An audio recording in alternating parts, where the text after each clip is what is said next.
All right. Welcome everybody to the Reticent XO channel. Normally I'm streaming on Twitch and I decided to try out YouTube mainly because I have less time for editing the video clips, and so with YouTube it gets saved to the channel. And then if I have to break it up, I should be able to do that. But yeah, it gets posted to the channel and it doesn't disappear after 7 days. And so if I'm working or on vacation, holiday, whatever, and I don't have time for editing, then I can I don't have to worry as much about that because the video is not going anywhere, like I said. So, for I guess just introduction right now, my tag is Reticent XO. I started playing Destiny. Oh my gosh, probably over 7 years ago. I came in during the Dark Below and Destiny 1. And then, I've been playing ever since the Dark Below in D1. I will say that I started out as a Titan only. I think for the first couple of months, I just picked Titans because I favor resilience, being able to take a lot of damage over anything else. As far as gameplay, my pacing is slower, and so with Titan I was able to just take my time, learn the game, get a good feel for the game without feeling like I was being rushed through gameplay. And then I guess about going into the third month of Destiny 1, my Titan got to level 20, I believe, and it just turned into, I would get Ingrams, I would go to Cryptarch, he would decrypt the Ingrams into Hunter and Warlock gear. And at first I thought, it was a little odd and it was, only slightly annoying.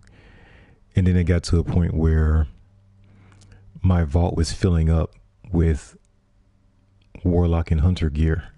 And at the time I really didn't want to create two other characters because the game can be time consuming, the way that we play it. But eventually I got to the point where it's like, you know what, I'm going to create the other two classes. So I created my Warlock and Hunter at the same time. I alternated with playing those two characters until they got to level 20. And I would say level 1 through 19, I really loved Hunter over Warlock. Hunter was faster, easier to play with. Warlock was very, I guess gamers would call it squishy. Very squishy. I was dying all the time. He couldn't take a hit. He was slower than Hunter. It was like the character was kind of in the middle of nowhere. So he wasn't tanky like Titan. He wasn't fast like Hunter. So I'm like, well, what is Warlock supposed to, like, what is this class supposed to be good at, right? So I get both Hunter and Warlock to level 20. And that is when Warlock took off. And he took off to the point where when Destiny 2 released, gosh, it's got to be like 5 years ago or something now, right? 4 or 5 years ago. But when Destiny 2 released, I was a Warlock main. And Titan dropped to number 2, as you see here. So Warlock main, Titan dropped to 2, and then Hunter is last, right? As far as game time, how much I play the characters. So so going back to D1, I would say Warlock became my main character, because when you hit level 20 in Destiny 1 with Warlock, his exotics, his abilities, just was like really fun to play with. And I mean, you have to remember, in Destiny 1, Warlocks could self-resurrect. If you were a solar subclass, you could self-res with Warlock, and Warlock was the only one who could self-res. Like if you were in a restricted area and you have to rely on your teammates to revive you, Warlock didn't have to do that if his super was full on the solar subclass. You could save your super, and then when you got into a really tight spot and you didn't want your team to wipe, you would self-res, you would revive your teammates. And it was awesome. It was totally awesome. And then also the Nova Bomb was really fun. And I would use Obsidian Mind, which was like this really nice black. It was an all black exotic helmet. It basically does the same thing that Skull of Hamkara does now, but it looks way better than Skull. Obsidian Mind, that was my favorite. But yeah, so Warlock is my main character most of this season. I don't even remember, like, what season is this? 19, 18, 19? I think it's 18. Most of this season I've played with Warlock, and then 2 weeks ago I just started playing with Titan. I gotta change the Titan mark. This Titan mark, I think I'm gonna switch it to something else. But anyway, I started playing with Titan and Hunter a couple weeks ago. I usually play with them every season, but it got to the point where, like I said earlier, I don't have enough time between working, my small business that I work on when I come home from work. You know, I just don't have as much time as I would like. So, yeah, but really I try to keep all 3 characters in terms of light level in the same space.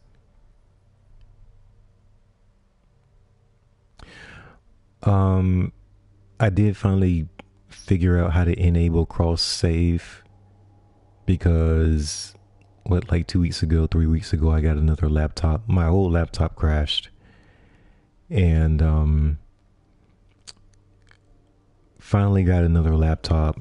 It's a 10 core 12 gen Intel i5 processor. It's not top of the line, but it can run pretty much whatever I want it. It can run pretty much whatever I need to run on it. So logged into Destiny from the laptop and connected the accounts.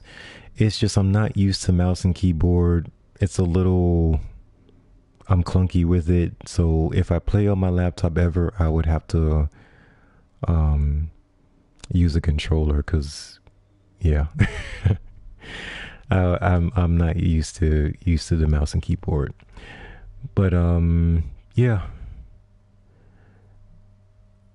So these are my 3 characters. They're all exos.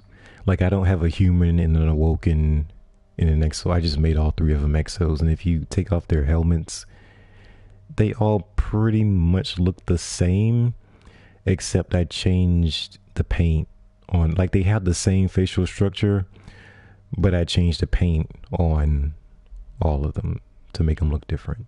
I wish I could update their faces, like their actual faces, But yeah, I'm not able to do that. But yeah, going into Destiny 2, Warlock has still been my favorite, even though we can't self-res anymore. Like Bungie took that away. Like Warlocks can't self-res because they were saying that Bungie didn't want Warlocks, solar subclass Warlocks, to hold on to their super. They wanted us to use our super more regularly instead of just when we get to a point where we desperately needed it, right? Um so so they took the self-res ability away. And of course, I don't know how many of us was disappointed by that. It's disappointing because okay, so here's the thing. Yes, we could self-res with the solar subclass, but it's not like we use solar all the time. You know what I mean? Like if you got to a certain activity that was more high tier, you would probably use a solar subclass. But in everything else, I would say Arc was more fun. Void was more fun. Um, I think the solar subclass was probably the least in terms of just having fun killing things. For Warlocks, I'd probably put the solar subclass at the bottom. But again, if you were in a high tier activity, it was at the top. So with that, I mean, Bungie, they switched it, or they took the self res out of the game.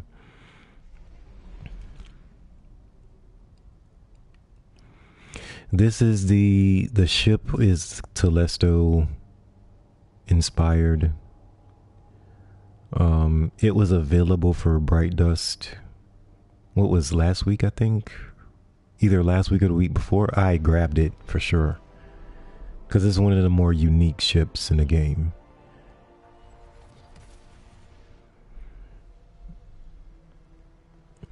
Golly, 385 with the rank, the season rank.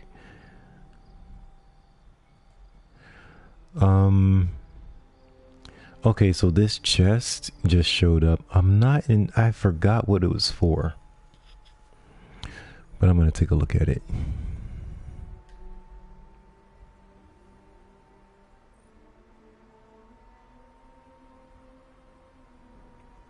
A rising tide, collect captain's coins from Catch Crash and Expedition. Oh my gosh.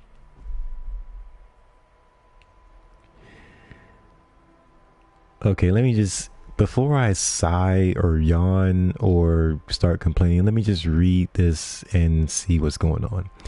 Collect captain's coins from Catch Crash and Expedition activities, destination chests, lost sectors, public events, Dares of Eternity, and the King's Fall raid.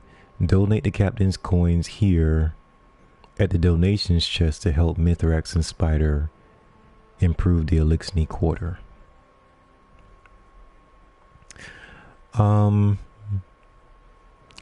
Okay.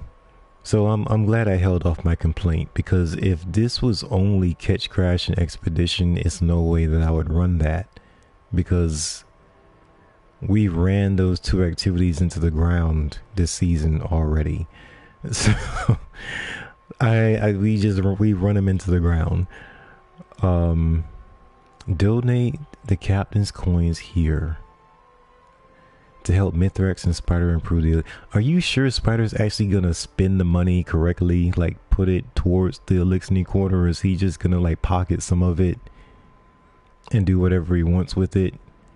Cause he's not exactly the most trustable character in the game. I'm just saying the obvious. Guardian, this is Mithrax, and I require your assistance. I am close to a breakthrough with the relics of Nezarec, but I must concentrate, and there are civic duties that cannot be neglected. I must ask that you work alongside someone with the experience. Managing a community. All right, Mithrax Kell. I'll take it from here. Guardian, you claim piles of valuables from the pirates. Now it's time to put it all to good use. We're asking the whole Vanguard to collect treasure from around the system and bring it back here. Mithrax has trusted me to allocate the funds to improve the last city, starting with the Elixir Order. He knows I've got a head for business. I think we can make this place sparkle, but only if we all chip in. You get me? Teamwork, Guardian. Don't be selfish now. Bring me everything you can get your hands on. And, may the light provide. Such enthusiasm. He said may the light provide with such enthusiasm and conviction. That was awesome. And unexpected. As you draw close to the unfamiliar chest, Mithrax's voice crackles over the radio. I require your assistance, he says, but then hesitates. I must ask that you work alongside someone. An exasperated Spider cuts into the feed, sparing Mithrax further embarrassment. He outlines the plan Mithrax and the Vanguard have come up with. Guardians are being asked to scour the system for any remaining pirate treasure and bring as much as they can back to the tower. The recovered funds will be used to improve the last city, starting with the Elixir Quarter. While the Guardians are working together, Mithrax will be able to focus on studying the relics of Nezarec.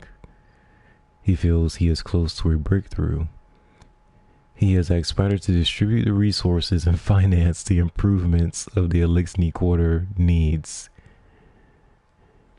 Bring me everything you can get your hands on, Spider says, and may the light provide. He adds begrudgingly. Yeah, it was begrudgingly. It goes back to my original thought. If I was giving money, especially large sums of money, to an Elixir, Spider would not even be on the list. I was gonna say that he'd be the last Elixir I would give it to, but he wouldn't even be the last one. I wouldn't put him on the list at all.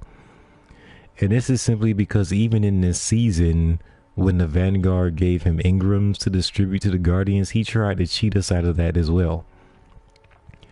By giving us an Ingram, and then he jammed the encryption process, and then we get some rickety piece of gear that wasn't worth anything, and he'd sit there like, oh, I don't know what's going on with this. You know, I guess you're just having bad luck. It's not decrypting properly. And of course, Ido had to come along and jam his signal that was messing up the decryption process so that we could actually get gear, weapons that was worth something. And of course, at first Spider was upset, and then all of a sudden, you know, eventually he was like, well, whatever. But he tried to cheat us out of gear. So why in the world Mithrax would actually give Spider the responsibility of having and divvying out the resources? That is just, I don't get it. And it goes back to what I said at the beginning of the season. It's like, I don't even know why Spider is in the last city in the first place. Like, why are they keeping him here? Because of everything we know about the character, he's basically a crime boss. So I don't get it. I don't understand it. I understand that Bungie wants to bring the character back into the game. Fine. Why he's at the tower or at the Elixir Quarter, that makes no sense. So it's like, put him somewhere else.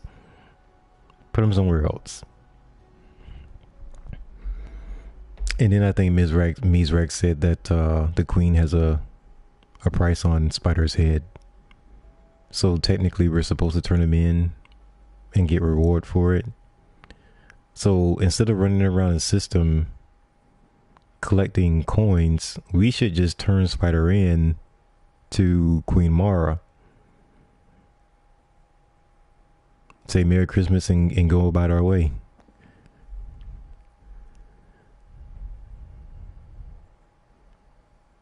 Captain's coins can be found in Catch, Crash, and Expedition activities, Destination Chests, Lost Sectors, Public Events, Stairs of Eternity, and the King's Fall Raid. It's got 9 steps.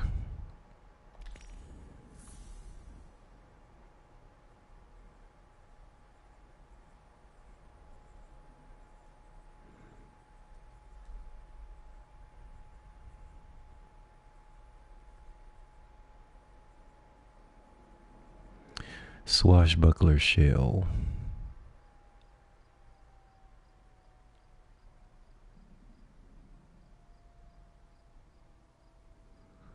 For those who like wind in their sails, oh my gosh, this thing looks awful.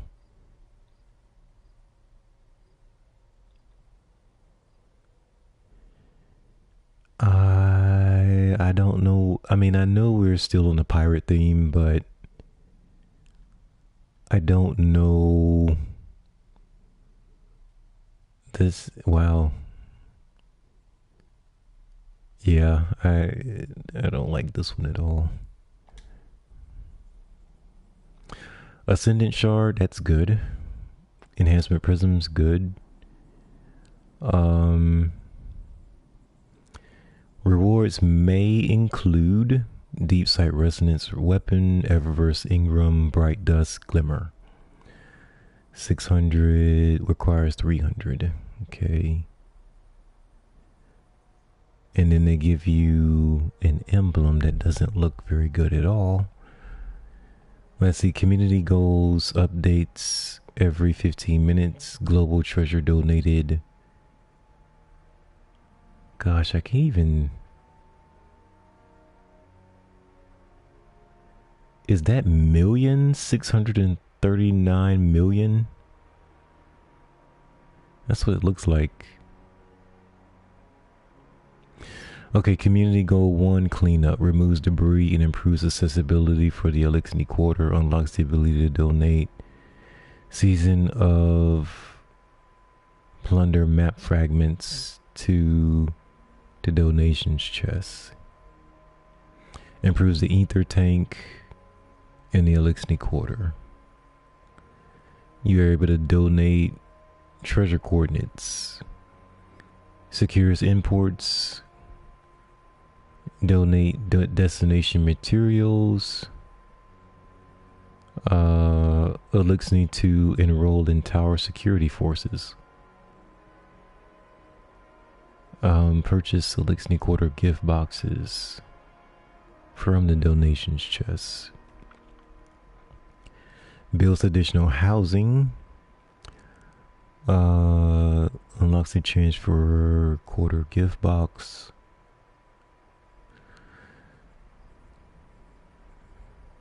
Upon completing a strike activity. Completing a gambit activity. Adds a community garden. Okay. Establishes a town square. That sounds nice. I'm just trying to figure out what... Like, is this gonna be...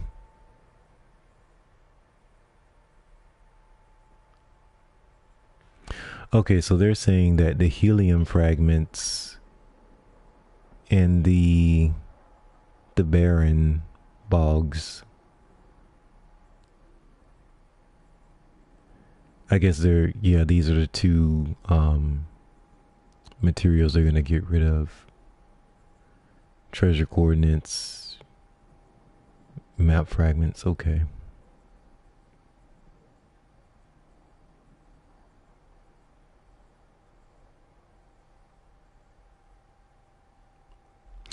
Well, I wouldn't donate all of them at once, but I don't plan on running Catch Crash either, or Expedition.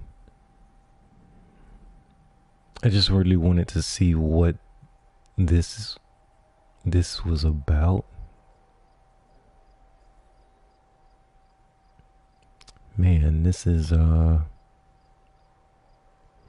I don't know. I'm just wondering, like, well, there's a bunch here, but I'm just wondering, like, is this a enough incentive for players to play? Well, there's not a specific activity.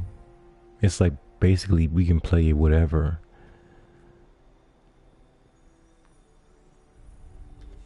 But now I'm thinking, okay, what do I actually want to do? Welcome back. Thank you. All right, so to catch up with the vendors, I reset Zavala last week. Yeah, so there's Prestige 1, so I reset him. So now, and then I was thinking about resetting the rank for Zavala twice, but this is really not a good season for the weapon choice. Like the weapon itself and then the ornaments for it is just not it just doesn't appeal to me. So my main focus has been the gear. Doing a better job with my gear in terms of, looking at the point totals, how I want to put the stats together. Which also helped me clear out the vault because my vault was maxed out. And so right now I'm at 489. And considering I was at 600 a couple weeks ago, I've made some progress. And I'm at the point right now where I'm gonna have to get rid of some stuff, like this stuff down here that I really don't use. The exotics can stay because I want to keep the kill count on them. Like the enemies defeated has the number attached to it, so I don't want to delete those.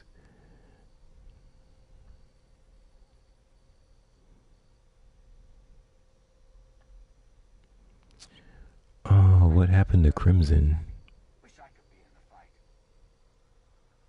Well, I haven't used Crimson in a while, but I know I had quite a bit of kills with this weapon. So hopefully, yeah, I can turn it back on. Okay. Yeah, almost 6,000 kills. I haven't used this thing in months, but the kill count is way up there. What do you see when you look at the phantom cities of Mars? I see the Crucible. Yeah, I'm really not crazy about either one of those.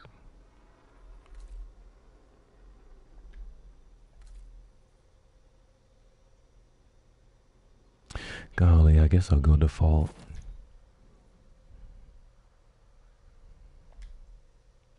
Yeah, the default, it reminds me of Red Death from Destiny 1, but I liked Red Death better because it was a pulse rifle. It basically does the same thing Crimson does.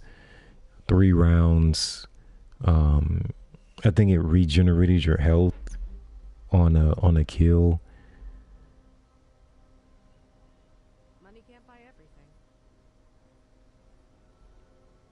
It's supposed to kills with this weapon heal the wielder. Precision kills also refill the magazine. Yeah, so I think when they started, I don't know if I want to say they nerfed it, but they start tweaking with it or something. It just didn't feel the same. Um, and then that's when it got thrown in the vault, and I haven't used it since. So a lot of times it's like they'll introduce a weapon and then they start messing with it to buff it or nerf it, and I'm like, please just leave the weapons alone. Please leave the weapons alone.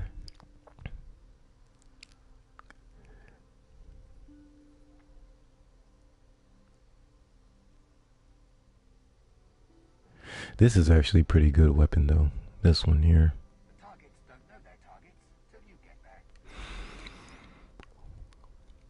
back. But yeah, I mean, I really have to narrow down everything. Nothing to shoot here. Cause I mean, like most of this stuff, I will say I don't use, and I've got a lot of stuff here at 1350. He's a danger only to himself. I have quite a few things at 1350.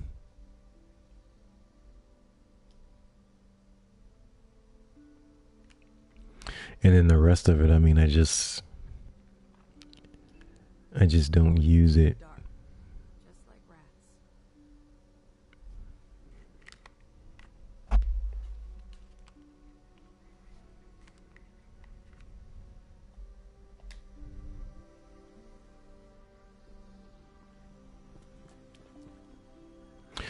Okay, so if I'm understanding this correctly, it's just you play the regular activities, you get coins, you turn the coins into the loot chest. So yeah, there's really no like specific thing that we're going after. We have to complete. And then the other thing that I'm doing is the System is sequence, but what is sequence? my gear. Of course. Sequence is pattern. This is the wave splitter build, but I tweaked it quite a bit so that I max out the recovery and the resilience. I'm still 2 points short with the discipline. The intellect is through the roof at 8, tier 8. Not bad with the strength. And I do like where the mobility is. So I want it to be faster and just get these other 2 stats maxed. But I still got my discipline armor on.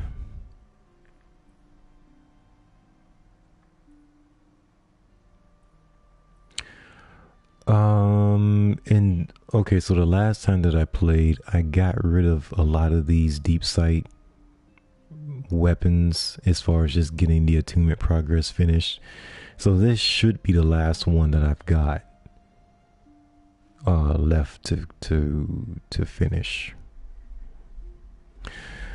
And then after that, I'm figuring Titan and Hunter need their gear sets, because Warlock, as far as the 3.0 changes for gear and for subclasses, Warlock has quite a few different builds that are saved in Destiny Item Manager, but Hunter and Titan don't have any. So I have to build and save in Destiny Item Manager builds for them. I have to figure out which subclass I want to use, and that's just looking at YouTube videos and guides.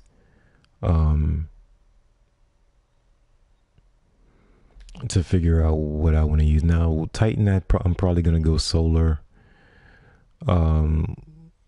Hunter, I figured I want to go stasis, but I've seen some void builds with invisibility that look pretty good actually.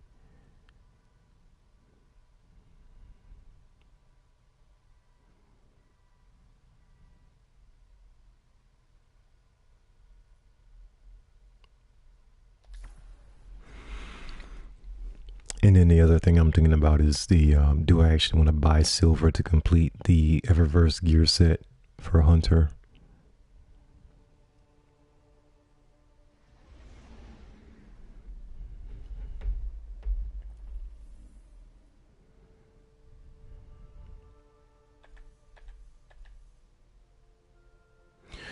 All right, so let's see, this is done. I picked up all the gear off of the season pass. I'm missing the leg armor.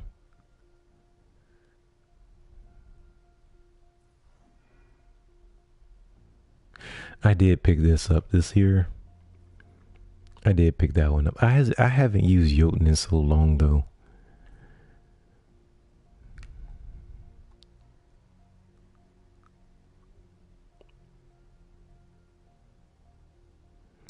But yeah, see, I'm missing one piece. It'll cost me $3 to get the leg armor if I buy it with silver. But I try my best not to buy anything.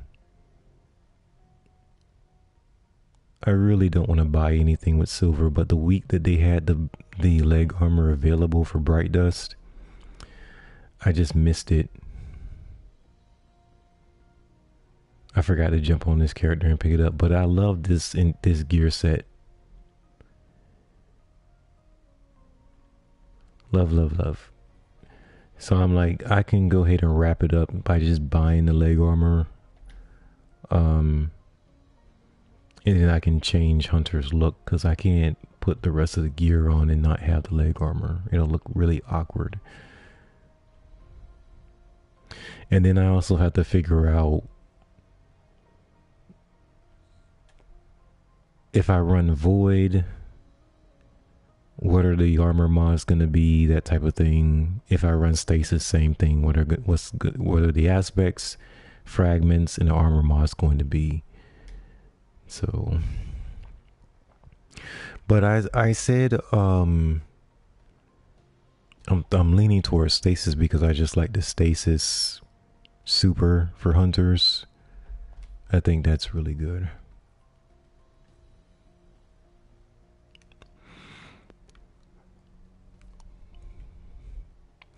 Yeah, but this week, what is it, Wednesday? It is Wednesday. It feels like the end of the week because I'm off, of course, for the rest of the week. And then I took Monday off as well. So I'm going into a 5-day weekend, basically. And then even today, we got off, 3 hours early. And the only issue I had with that is we weren't able to take a lunch if we left at 2. But I didn't want to stay till 3. I was like, you know what? I'm just gonna have to. But it's like 1:30. I was so hungry. But I was like, no, just stick it out another 30 minutes and then I can leave work at 2 o'clock. But anyway, 1200 Bright Dust. The helmets for all the characters are available this week. Last week they skipped it. We didn't have one of these available for Bright Dust.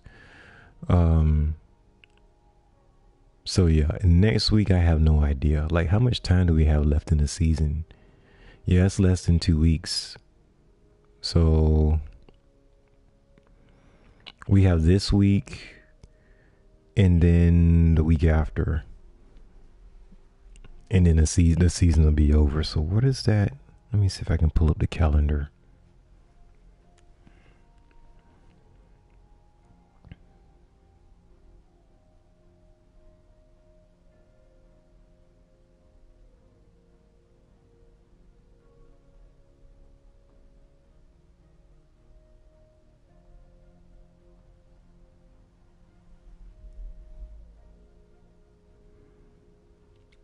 Okay. That's gonna be December 6th.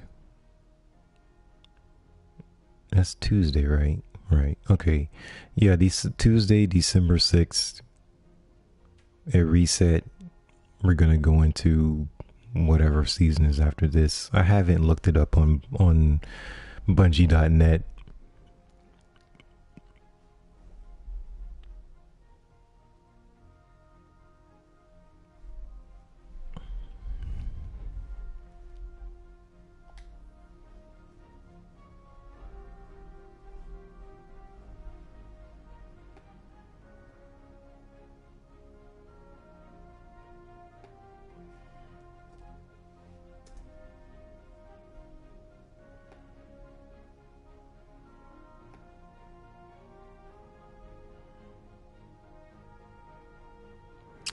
Oh man.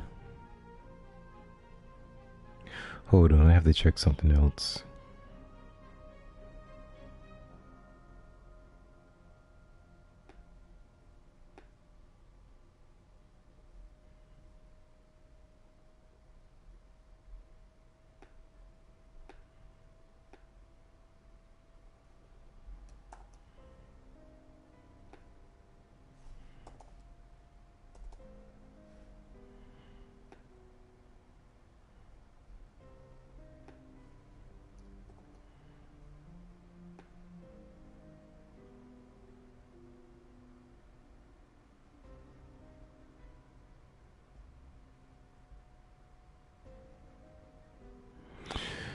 Yeah, I'm tracking the package I'm waiting for. It's actually a book I ordered, and it hasn't been updated since yesterday evening.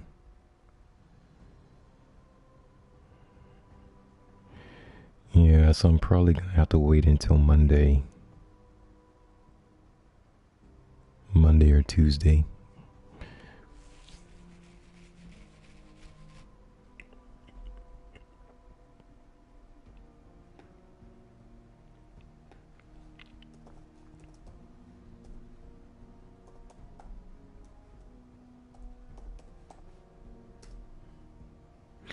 I mean, I've done quite a bit of stuff, so I'm at a point where I don't know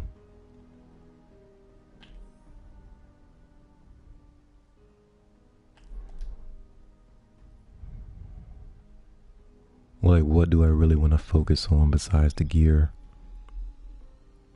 But I gotta go to YouTube and look up some guides for Hunter and see what I want to run as far as the build.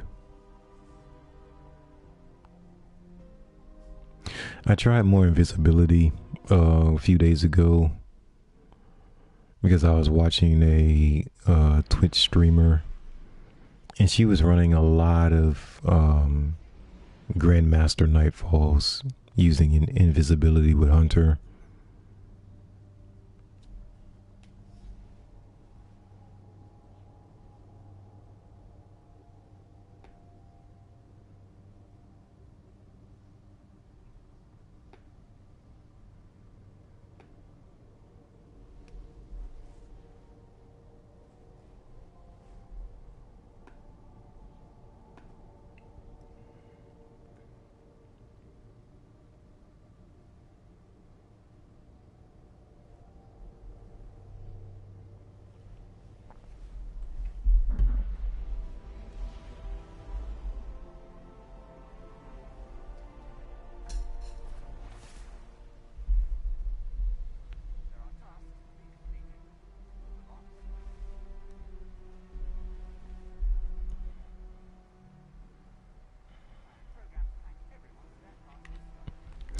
Wait, I gotta grab my code. I'm trying to log into Bungie.net, but I need the verification code.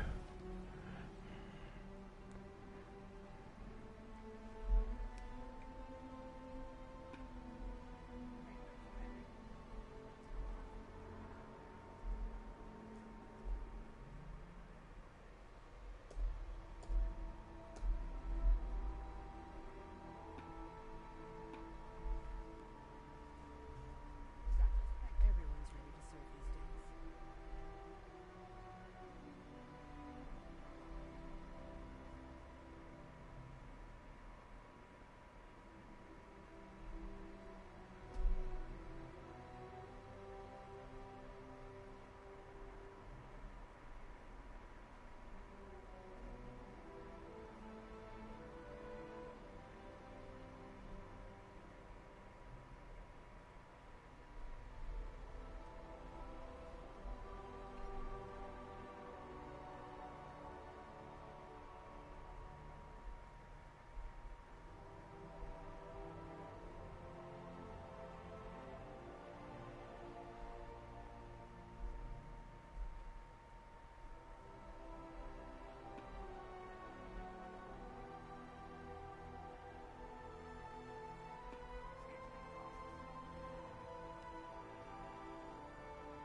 grab this.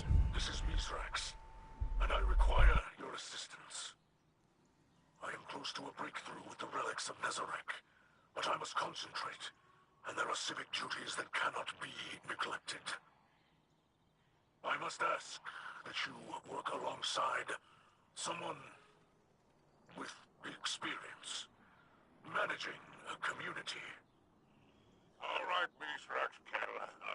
I'll take it from here.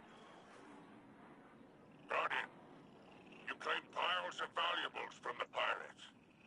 Now it's time to put it all to good use. We're asking the whole Vanguard to collect treasure from around the system and bring it back here. Mithrax has trusted me to allocate the funds to improve the last city, starting with the Elixnik Order. He knows I've got a head for business. I think we can make this place sparkle, but only if we all chip in. You get me? Teamwork, Guardian. Don't be selfish now. Bring me everything you can get your hands on. And, may the light provide.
Well, I just looked at a video from Lucky. He says that the goal for this community event was supposed to be 400 million, and we're well over 650 million, even though I haven't contributed a thing. Like, I haven't done anything, right? So that's what he says. He says that this community event, we're supposed to donate 400 million coins as you know, community worldwide. We're already at 657,100,599. And then players figured out how to get a bunch of these, like spam them, and so then they keep, you know, players figured out how to get this stuff and then just keep donating it. So yeah, we've finished the event in what, less than 2 days, a day and a half. And like I said, I haven't done anything to contribute to this. So yeah. I don't know. And then I put a comment on Lucky's video and said like this doesn't feel like a community event. I mean, because I was just gonna jump on the game, probably do some lost sectors or run some other stuff, and that's about it. I gotta upgrade or try to finish some catalysts like Dead Man's Tale, but I was planning on doing that anyway, and so I don't know. It doesn't feel like a community event. Like I'm thinking like an event adds something to the game that we weren't gonna do otherwise, right? I mean, that's what I'm thinking. But yeah. So I don't know. Glad you're still good. What do you think?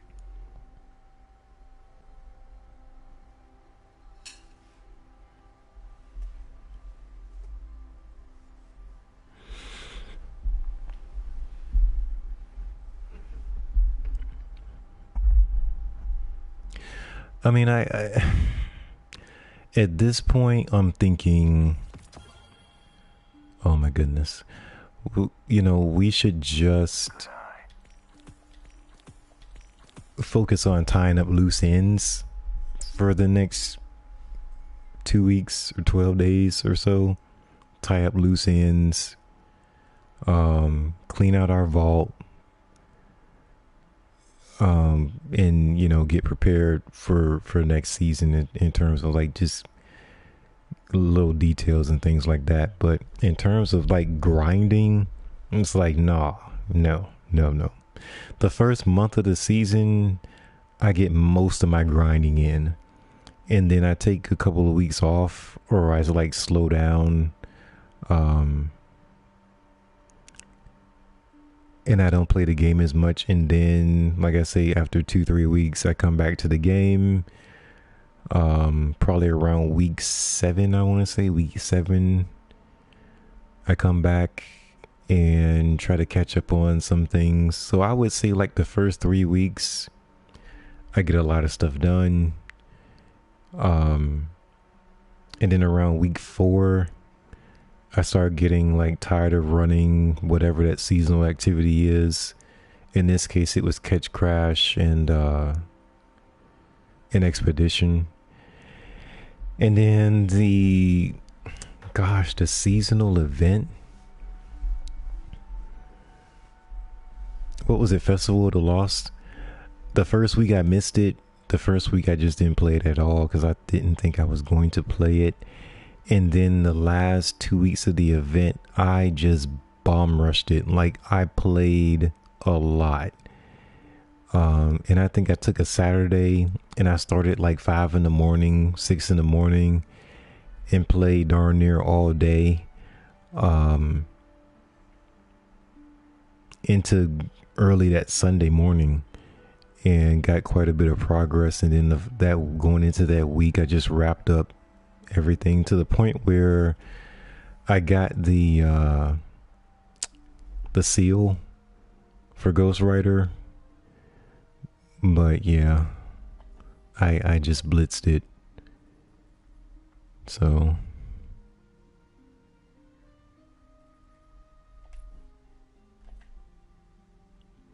and then once that was done, I took another break because I was, it's like the way that you have to play the game. It's not really, it's like the story isn't told as you go. You get the story all at once to a certain degree, and then you just end up playing the same activities, over and over and over and over again.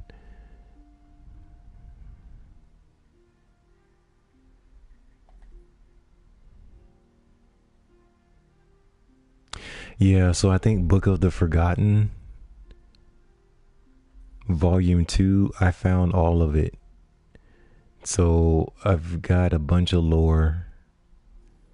Um, I ran a ton of haunted lost sectors.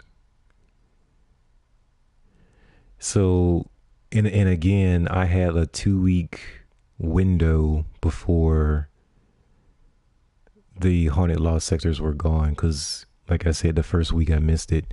So it's like when I have to play the game that much in a short span of time, and you're playing the same activities over and over again, it burns you out. It burns you out. To the point now where I log on and I'm dragging my feet with this. So yeah.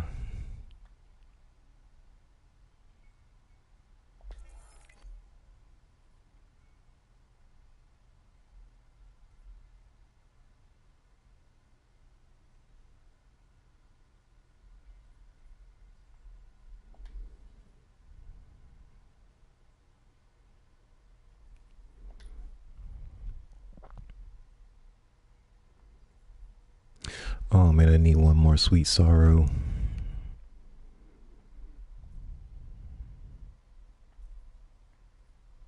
So yeah, I mean, I think to make the game more interesting, the story and your progress should be more how it is when you would play God of War. Even though God of War is like a really different type of game, but it's like you start at the beginning, and as the story unfolds, you get better gear, you get upgrades to your weapons, that type of thing. And then as the closer you get to the end of the story, you know, the more powerful your weapons are, and your armor can take more damage, and you get more elaborate, you know, gear pieces, that type of thing, and you upgrade your abilities as you go. And so it's like it's more of a natural style of play, to where the story is really driving you to play the game because you want to find out what's going on. So once you log on to something like God of War, I have the 2018 one. You log in and it's like, okay, I want to figure out what's going on in the story. And the gear and the upgrades, like I said, it comes along naturally because you're continuing to progress in the storyline, or go on side quests and all this other stuff. So I think that that sort of template is something that Destiny can learn from, because Bungie's getting better at storytelling. They're getting much better at storytelling, but the way that what we have to do as the story is being told is monotonous. It's like, as the story is unfolding, you have to play the same activities, you have to play core activities. It's like they picked Catch, Crash, and Expedition for this season, and we've played that I don't know how many times, right? Every single week, when more of the story is unlocked, you got to play Catch, Crash, you have to play Expedition, right? So once you get to week 4 of unlocking the story and you have to play Catch, Crash, and Expedition, it's like, I want to can I do something else as you're unlocking the story, as I'm finding out what's going on in the story? Because the stories have been exciting, you know, the last year and a half, 2 years, right? So the story now is not the weakness of it. The weakness is, like I said, as the story is unfolding, you have to give us something else to do besides the same seasonal activity over and over and over again.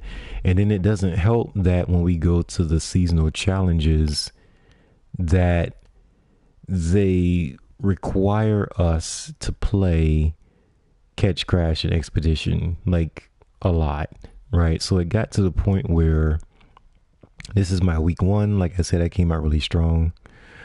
I still don't have any weapon patterns unlocked for any of this season's weapons. So that's, Crucible, I skip because anytime I try to add Crucible into my gameplay, it just takes up too much time. Week 2, again, I was focused. I got quite a bit of this done. Week 3, again, skipping over Crucible, but this I had trouble with because I didn't know what I was doing or looking for until much later on when I kept playing Catch Crash, as far as shield generators, which enemies you're supposed to be looking for, what you're supposed to throw the objects at to make the generators or the ether tanks explode. It's like everything was very chaotic and I was just running around shooting things, right? So by the time I figured out what was going on, I had played Catch Crash to the point where I was tired of playing it. So now, even though I know what I'm doing right now, I really don't feel like going back and trying to wrap this up. Now, and then the other thing is, this is week 3. By the time I get to week 3, I'm getting tired of playing Catch Crash because I was playing for 2 weeks straight. So, yeah. Week 4, this is Catch Crash on Master Difficulty, which I'm not even going to bother. Same thing with, again, skipping Crucible with that. This is for Crucible or PvP. I skipped it. This going back to Catch Crash. But look, this is week 6, and I don't think that this is retroactive. So you got to go back into Catch Crash and, complete these objectives. And it's like, I've played Catch Crash for over a month. I'm tired of playing it, right? So, but then they give you seasonal challenges that have you go right back into Catch Crash and play it some more like you haven't been playing it for over a month already. So that's the disconnect. It's like Bungie doesn't seem to understand that after you've been playing the same activity for over a month, like on repeat, even if you like the activity, it's going to get tiring, right? It's like your favorite song. If you listen to your favorite song on repeat for like 6-7 days straight, it's probably not going to be one of your favorite songs anymore. Or you're going to be like, you know what? I need a break from listening to this. I want to listen to something else. I want to do something else. Right. And that's just with anything. Like, what do you want for dinner? Even if it's your favorite meal, if you eat it 5-6 days in a row, it's like, oh my gosh, I want something else. Right. Eventually we get to the point where it's like, even if we like something, I want something else. I want diversity. So that's what the how we play the game. That's what's lacking, is the diversity.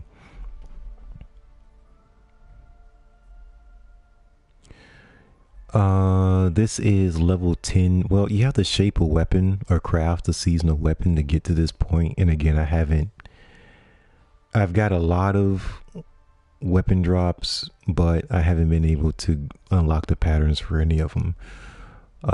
This is the Grandmaster Nightfall. I usually don't do those. This is PvP. I don't really mess with Glory. I started out trying to get to the pinnacle cap at 1580, and then I was like, no, thank you.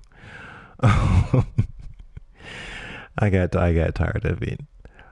Let's see. Champions, defeat champions and bosses in Catch Crash. Now, see, this is the other thing too. This is not retroactive. This is week 8. So this is going into the 2-month mark. You got to go back into Catch Crash and kill more champions like you haven't been doing that for 2 months. So it's like I will say Destiny 2 is my favorite game to play, but how the developer has us playing the game, it makes it exhausting, like it's a chore. Instead of, I want to find out what's going on in the story and get cool stuff along the way.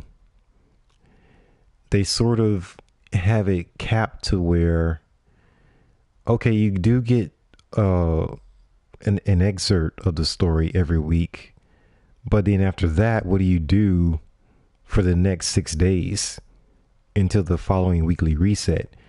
You got to run Strikes, you got to run Gambit, you got to run Crucible, Nightfalls, Battlegrounds. Like we haven't been running this stuff for like 5 years, 6 years, 7 years. And then in those core activities, Gambit, Crucible, Strikes, you don't have, well, especially in Crucible Gambit, you don't have new maps. Oh my goodness. So it's like you're on repeat.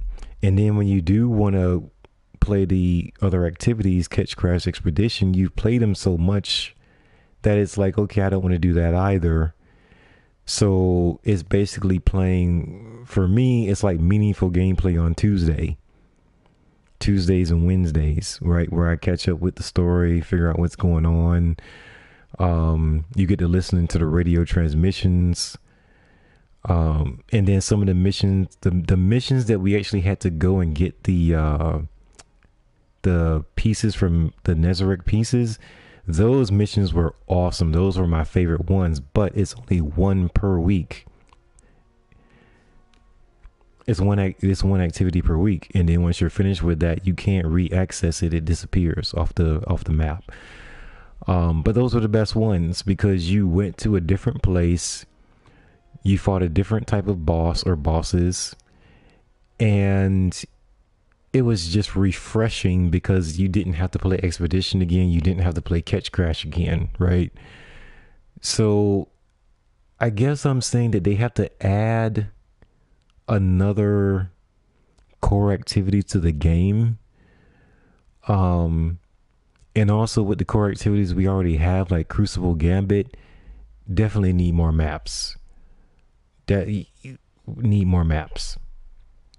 More maps, different bosses, something.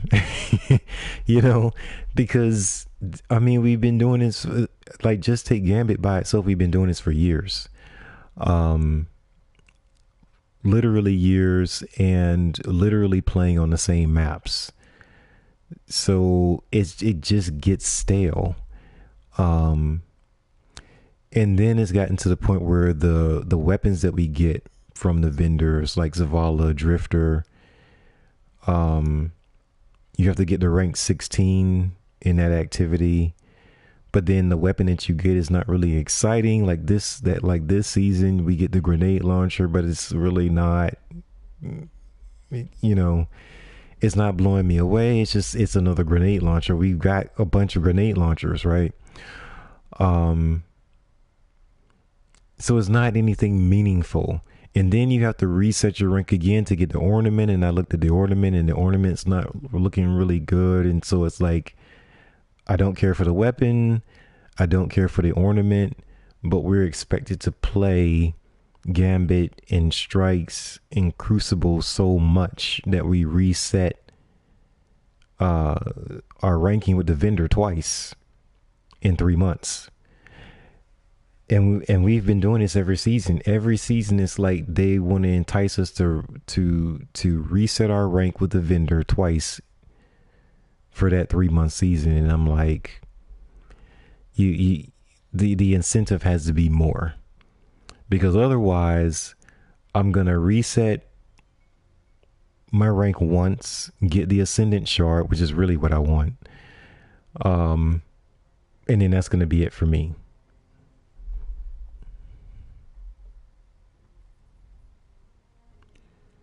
Ruffians Expedition.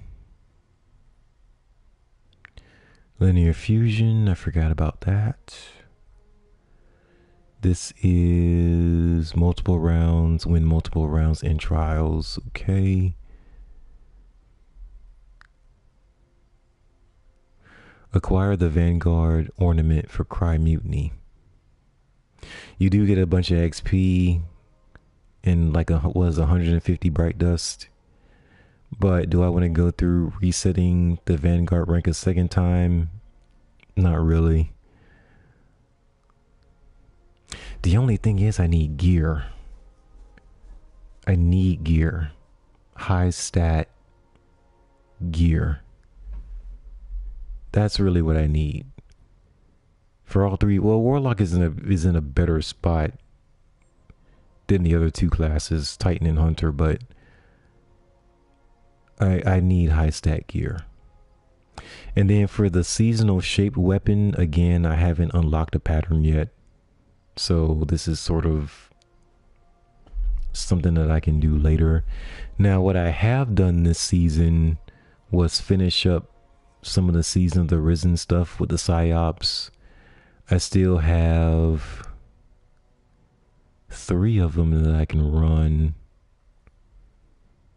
to get the insights. What's the one below it? What do I have to do? Sever Resolve using only a solar subclass, solar kinetic, and stasis weapons. Opulent Umbral Energy. This one's Sever Forgiveness using only an arc subclass and arc kinetic or stasis weapons. These were actually pretty good. Like, the activity is fine. Again, you just have to run the activity so much that I just it gets tiring. It's like by the time these challenges are available, it's probably like week 8, week 9, week 10. It's like, I really don't want to run this again. I don't. I don't want to run this again. But now I'm thinking about running it because I haven't run a Sever activity in several weeks now. So it's like now I can go back because I took a long break from it and say, okay, I can complete some of these, stragglers, get the opulent Umbral Energy, and then it's like, okay, I'll be finished with it.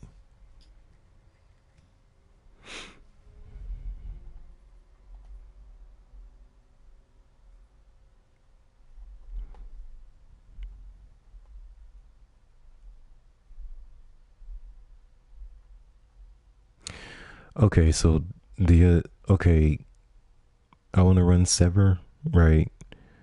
I'm thinking about the PsyOps, but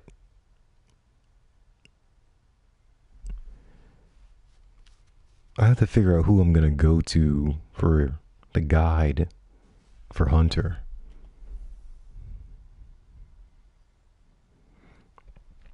Okay, I know the first one that I want to do, or maybe not the first one, but it would be like third priority. I want to max Hunter, like as far as stats, maximum stats, get the stats as high as I can get them across the board, and save that in DIM or Destiny Item Manager. Save it in DIM, and that's got to be number 3. The first 2, like I said, I want a stasis build, a void build. I do like arc, but I'm like,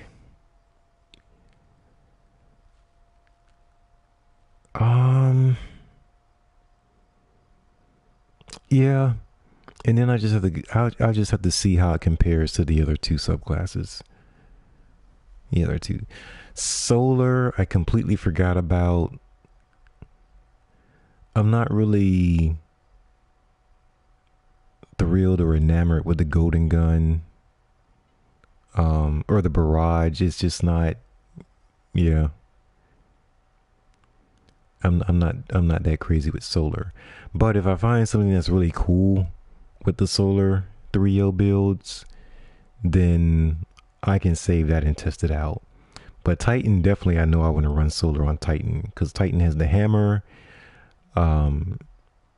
The exotic helmet I already found for that build, but I need another one because the stats on, even though I did get the exotic drop, the stats on it are not that great.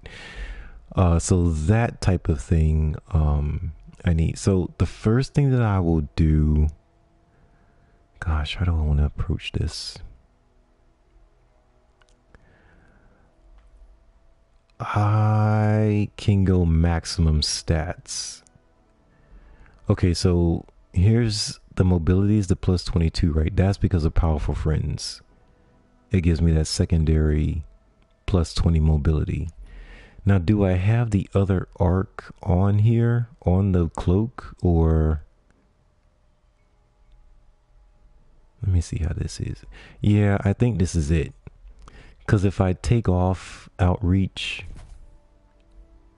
yeah, I lose the mobility. See, it's like it's dim. So put outreach back on.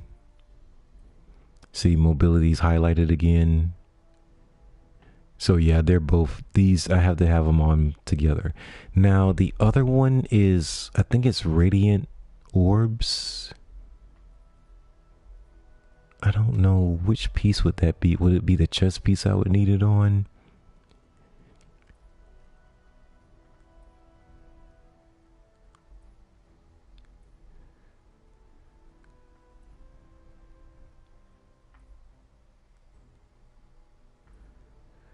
Oh man, this is tough. Well, the one I'm thinking of, it gives you plus 20 strength as a secondary stat. But I'm gonna need another arc because this is an arc mod.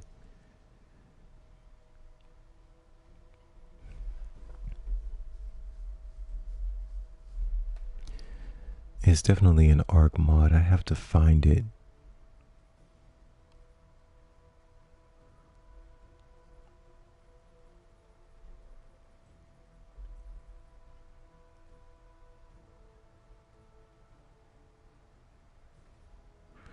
Yeah, there's powerful. Is it this one?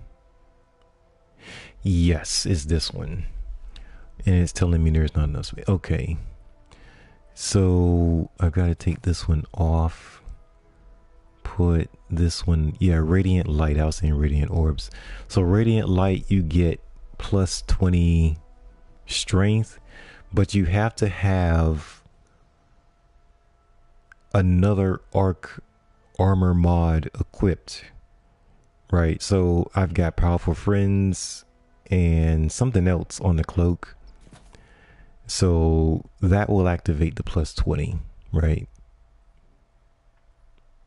Yeah, I jumped up 2 spots. I jumped up from tier 4 to tier 6 with this for strength, so that's good. The only downside to using Radiant Light and Powerful Friends is that it's not really in sync with the subclass fragments and the aspects. It's just, let me get as many stat points as I possibly can across the board, right? So I think for this one,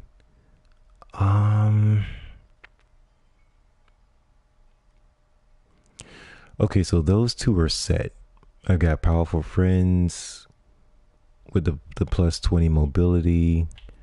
I've got radiant light with the strength. Now let's see. Okay, so when I'm talking about max stats, no negative modifiers. So I got plus 10 intellect, plus 10 resilience. So I've got discipline as a negative 20, so I would have to get rid of that. And I've got plus 10 strength. Okay, so what I'm trying to do, like I said, is get as many positives as possible, but I want the right set, so I'll just start over. Intellect, I'm not really worried about because I don't use my super that often. I would say recovery is my first priority, then resilience.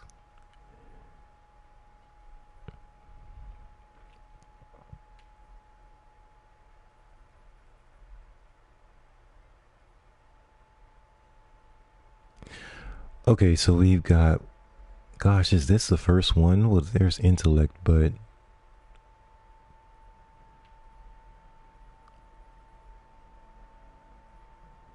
yeah, leeching is the first one.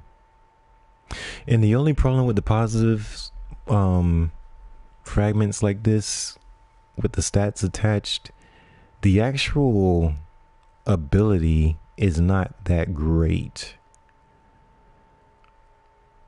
That's the downside. But if I'm going into tougher content, I would rather have the stats, the maximum stats, than my abilities being really crazy. Because I found out that I just need my stats right, and then if I can find a medium, like a happy medium between the two, that will be good as well. But I definitely want to have a starting point somewhere. Okay, so leeching is gonna be first.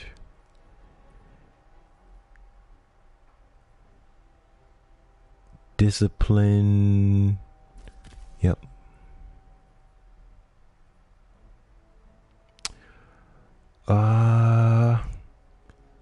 Mobility, intellect, yes. And then I've got strength. There's recovery.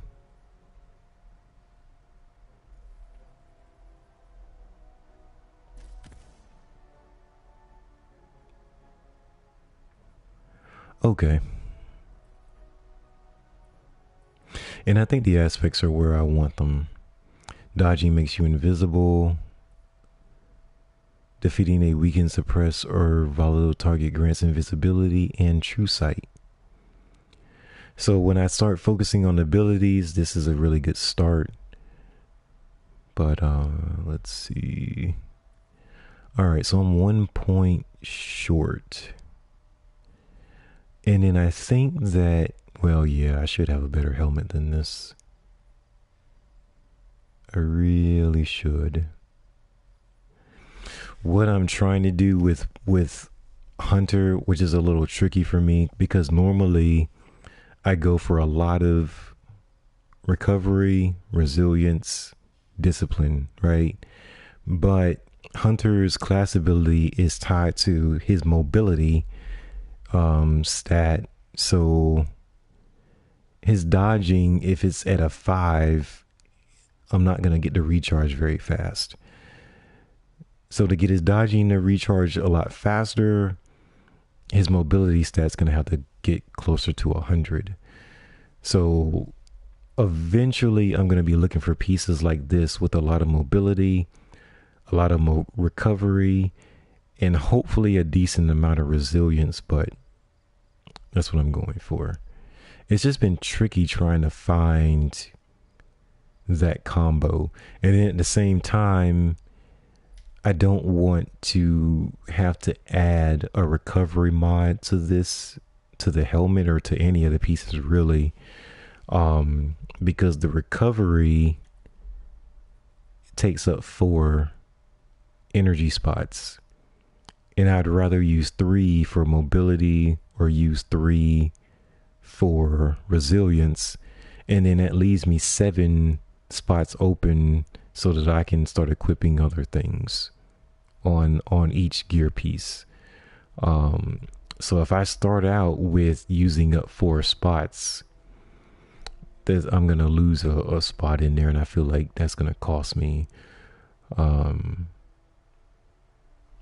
Sometimes it just keeps you from using something else, and then sometimes it doesn't. I just don't want to take that chance, because there's, moving forward, I'm not sure what mods are going to be added to the armor. So like I said, mobility for 3, resilience takes 3. Use either one of those. Even discipline, for crying out loud, only takes 3. So yeah, those are the ones that I'll use. Basically, I'll use mobility and resilience for him.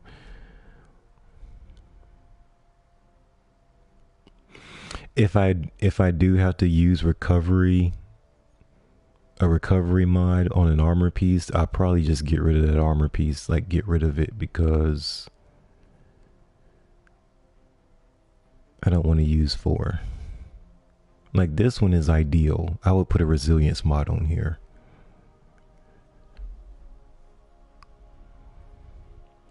But again, this is how I used to stat my armor. It's got a bunch of resilience, a bunch of recovery. Everything else is just hit or miss. I just want a bunch of resilience, a bunch of recovery. But again, now I'm trying to switch up to using more abilities and getting Hunter's class ability regen rate up a lot higher. Because before, having +4 on mobility didn't bother me at all. And Hunter already feels faster than the other 2 classes naturally anyway. But I definitely want to try playing with this character differently. So there's that.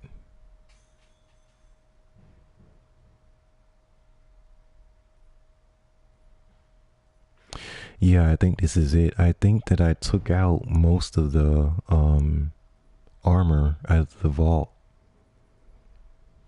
that all my characters need.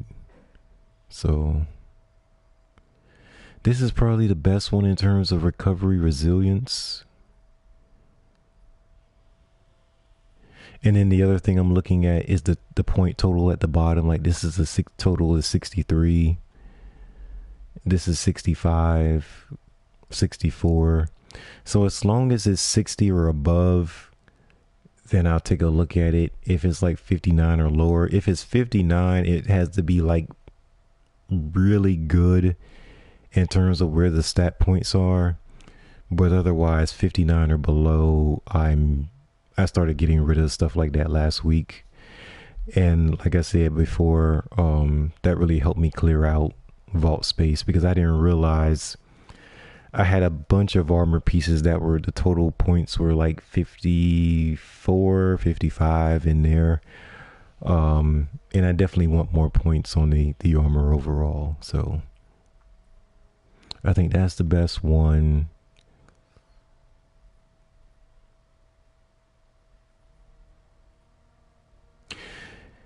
Yeah, so like this chest piece, I mean, this is really good because it's got the discipline on it as well. And I actually got this drop from Trials of Osiris. That one season when I played Trials and got completely just beat up. I did get some good drops from that anyway. This looks pretty similar to the chest piece. It's got a ton of strength on it. Wow. Oh, that's because of radiant light. Okay, I was like, how did I get so many points on here? But yeah, the total number is 104. That's insane. That's insane.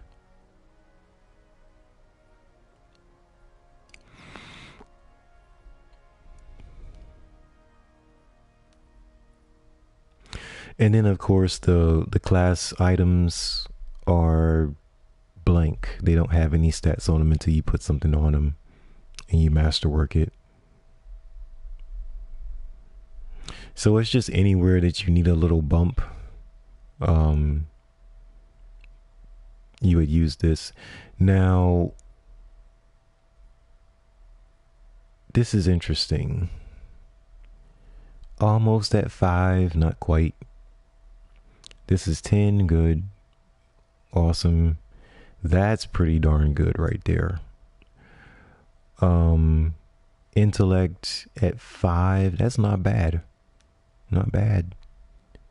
And then strength at 6, it's okay. Now, the other thing too is, oh gosh, I didn't think about this one. I could go Void Max, Solar, Arc, Stasis Max in terms of points and save all 4 of those, but I feel like that's a little overkill. As far as saving it to dim, but that's where it is. I think, well, I can test it out and see.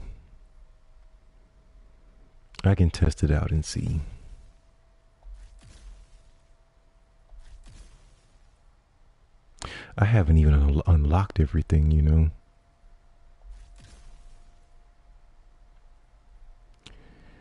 All right, let's see where the stats are. We got strength.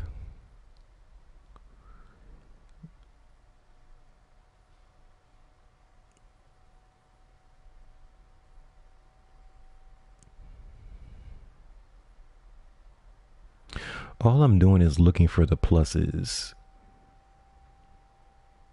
Okay, so I need Spark of Feedback and oh, there's Recovery.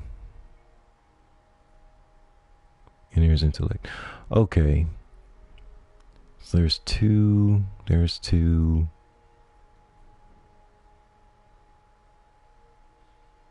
Oh, and this has to do, I don't slide. While sliding, activate your charge melee ability to unleash a devastating uppercut attack that travels along the ground in front of you, damaging and jolting targets it hits. Yeah, I don't slide at all. I really don't. Okay, so I've got to visit Ikora. Substitute for a full magazine.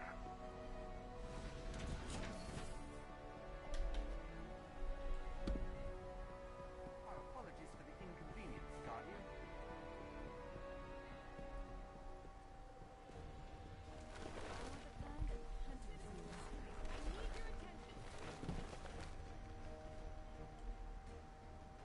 It's all falling apart. The Vanguard, the fire team, the future we imagined. Anything you need? Okay, let's go Arc. And missing.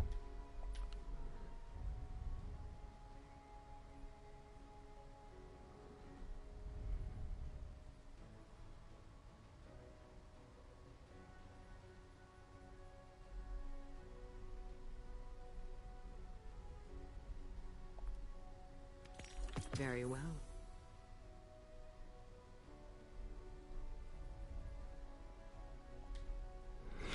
I'll see what's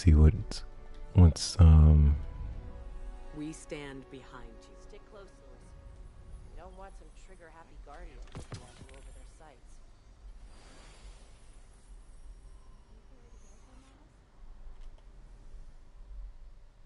Pardon me. These are troubling times. okay, so we got 1, 2, 3, 4, 5. Getting 50 points from here. I don't think I'm gonna do as well as with this one, but okay, so there's strength. You have questions?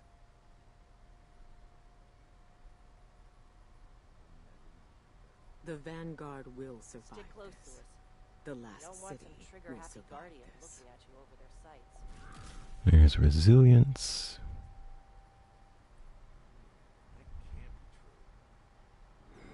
There's recovery.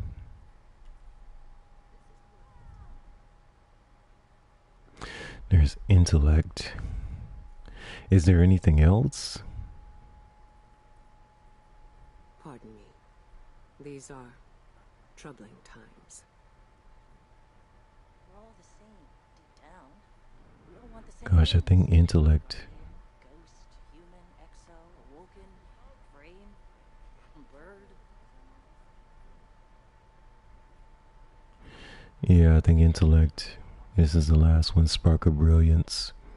Defeating a blinded target with precision damage creates a blinding explosion. Very specific.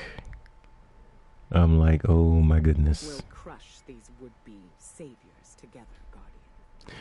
So let me switch this out. Doing great out there, Devrim. Thank you for everything.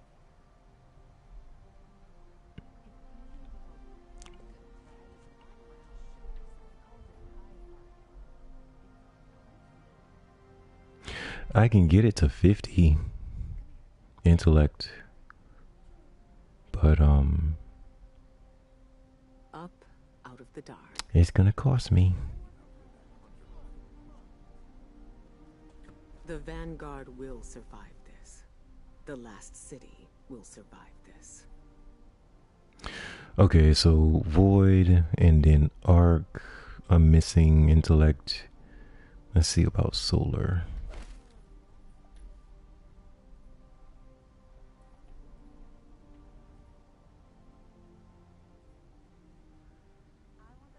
Deep breath, Soraya. Chance there Pardon me. is up here is These are very troubling times.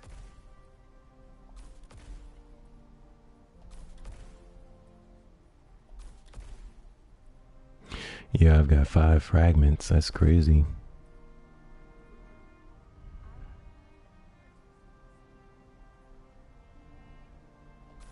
Okay, intellect.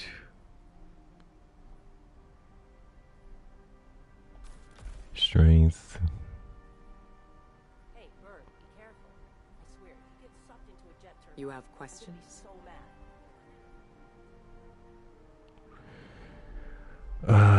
There's Darkness is once discipline. again on our doorstep.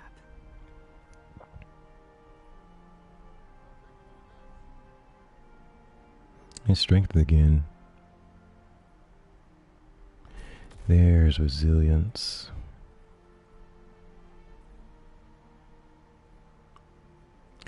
And there's recovery.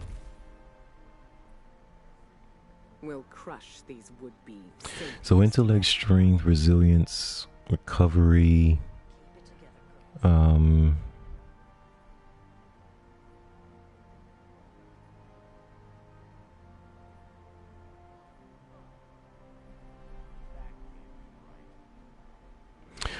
Discipline. And that would push me to tier 7 with discipline, which is good. Ember of Char. Your solar ignition spreads scorch What have you learned, to Guardian? affected targets. So yeah, I'm missing that one. Man, that's like 50,000 glimmer. No, of course. Because it's 25,000 for that one, and then the one from the arc subclass, it's 25,000 from that. The stats look pretty good though. Stick close, Lewis. You don't want your trigger-happy Guardian looking at you over their sights.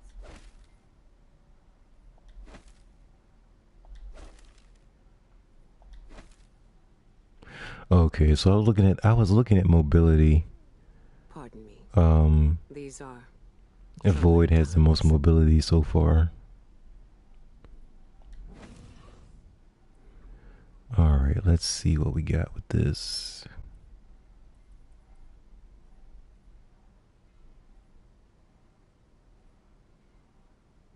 Wow, this is 1, 3, 1.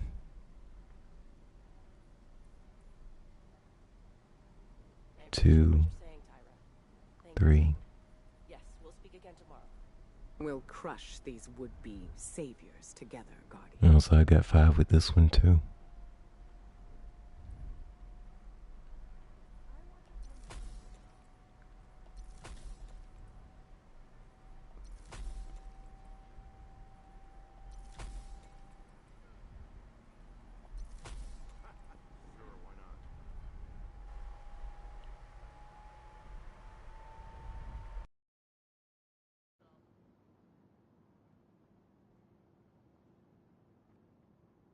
Excuse me. My mind was somewhere else. I want the kind that the hunters use.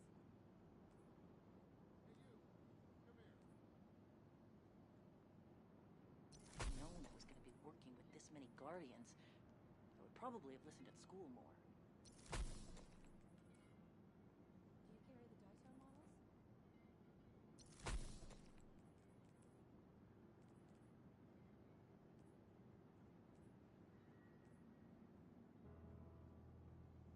Pardon me. These are troubling times. That's great.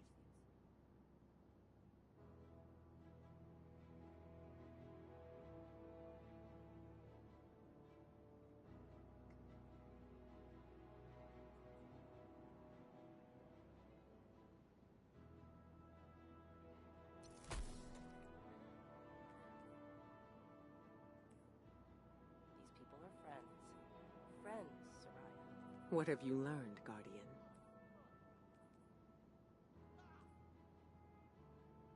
The darkness is once again on our doorstep.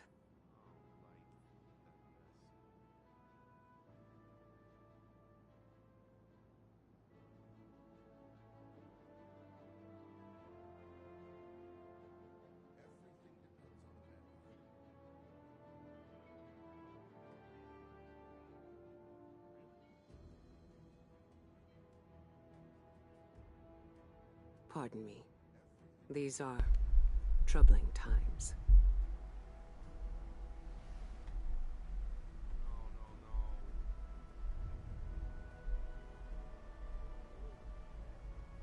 Deep breath, Soraya. Chance there are any bears up here is very small. I've got one more.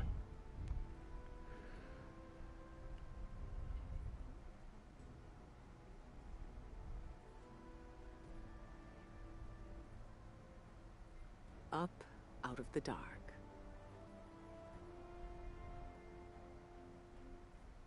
The darkness is once again on our doorstep. Refraction, okay. Yeah, that last one's a freebie.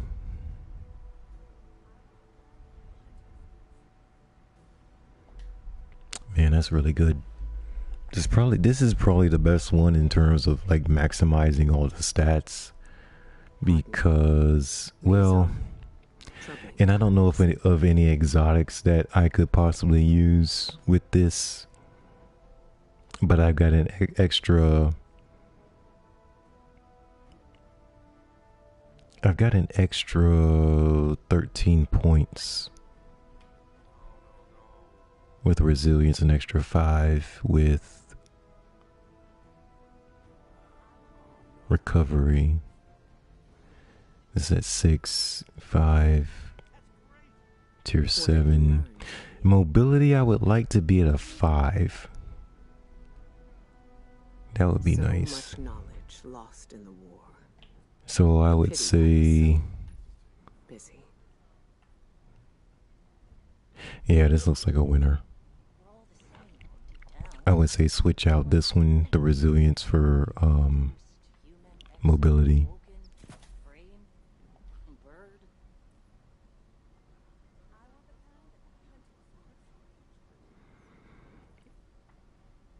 We'll crush these would-be saviors together, Guardian. Yeah, that's probably all I can spare.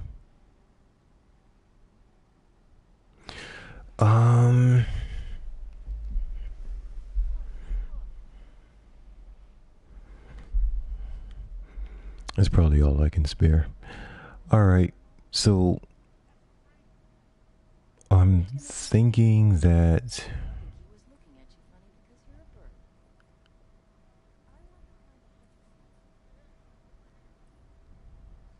You have questions? this is likely going to be the best one that I have, but now My hidden are scattered and quiet. I need information, Guardian.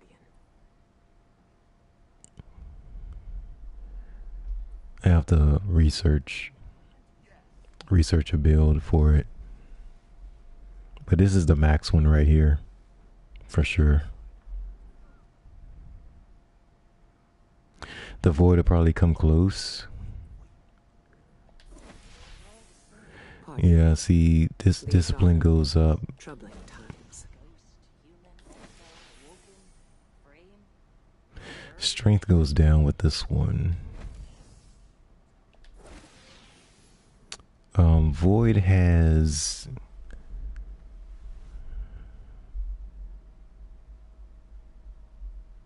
tier 5 mobility. Wow. Huh. And then this would be 103 once I put the What resilience have you learned? mod back on it. It's not bad. Not bad. So much knowledge lost in the war. A pity I was so busy.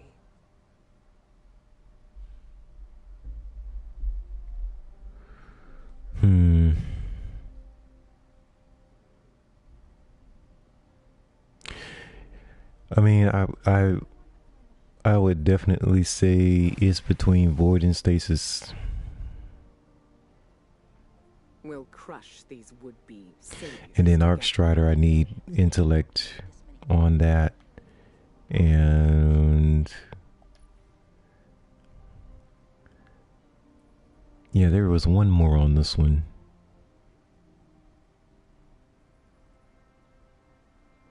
Yeah, Ember of Char.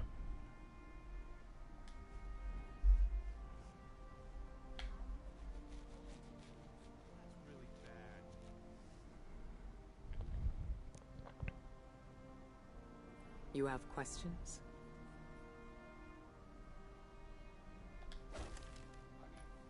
The darkness is once again on our doorstep. He was looking at you funny because you're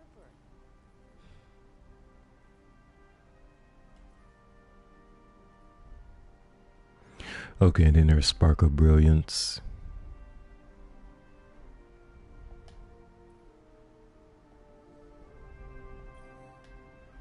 What do you seek?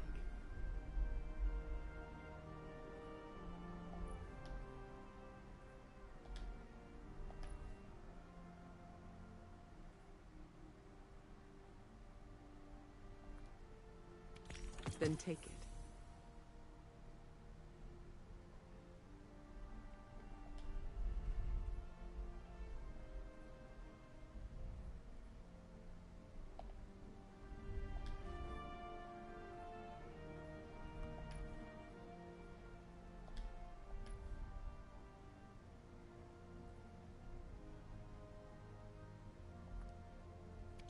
Yes, of course. All of my glimmer would be gone if I grab those two.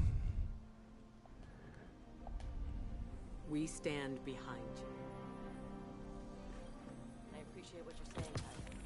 Thank you. Yes, we'll speak again tomorrow. What do you seek?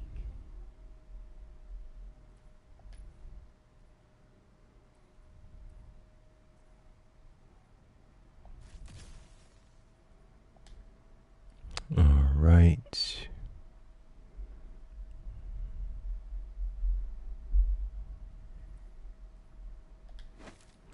And then this one's Ember of Char.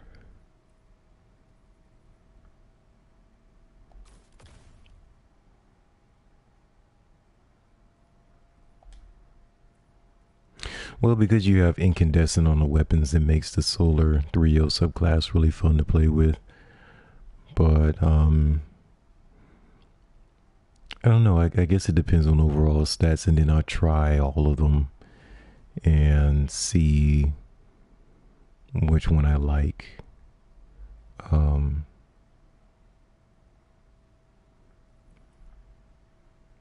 But yeah, my gut saying between Stasis and Void. Absolutely.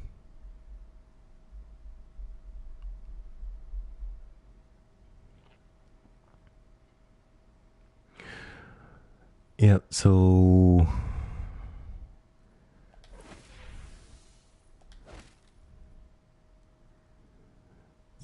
see, that's pretty good. That's pretty good. Just I need a little bit more mobility, strength, and I'm not worried about resilience because I would have that up here.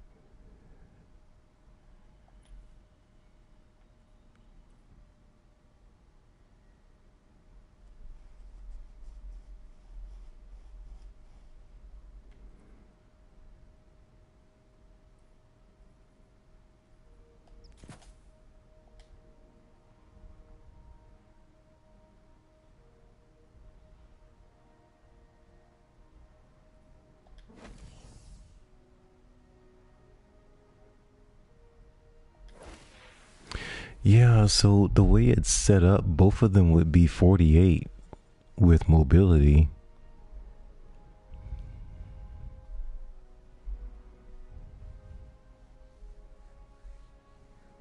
Both of them would be, so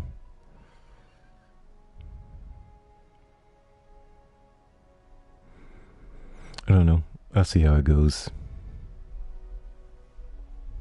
Because, man, I went into Nightfall last week and just not having a shield or a barricade or rift, it was tough, and so I have to dig into that and find out, you know, what's the best route for me to go, because that's the only thing that frustrates me about Hunter. He doesn't have a rift, he doesn't have a barricade, he dodges, and in the middle of you dodging, you can get killed. So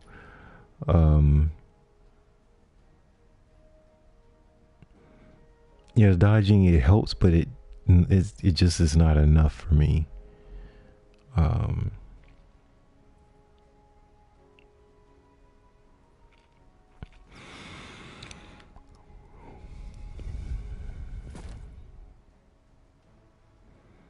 Whoa. Let's see how this looks.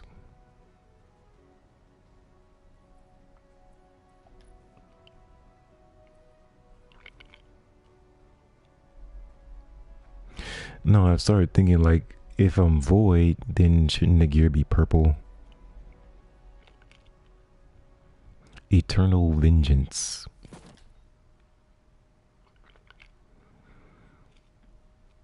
Okay, how do I look? Like, does this look funny?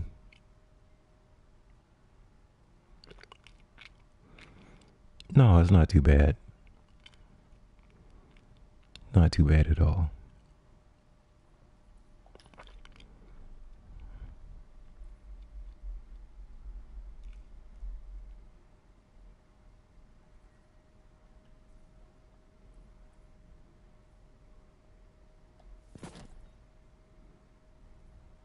Nice.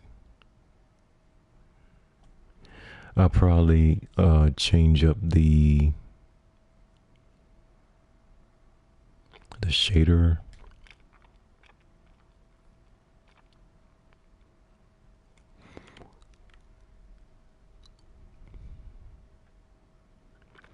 Yeah, because it's got that hint of green in it that I really don't care for. I might just go to the original color, just the default.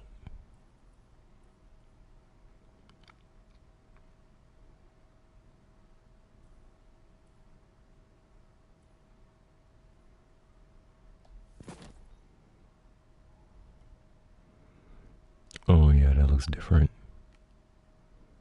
Yeah, it looks different. And now his leg armor looks weird.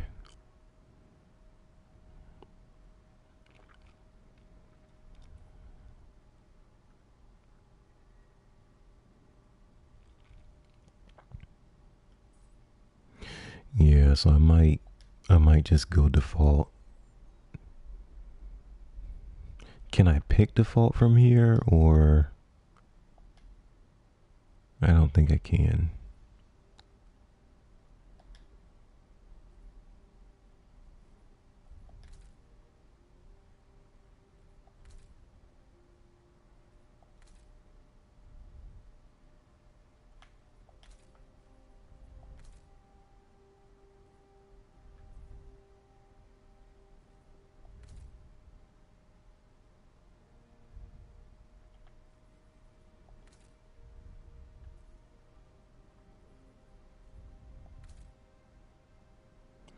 I'm not really thrilled about the lighting on this screen.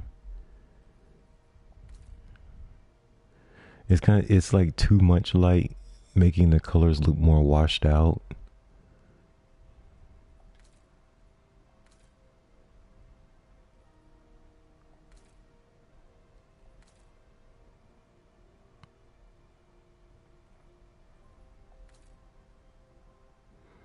That's not that bad.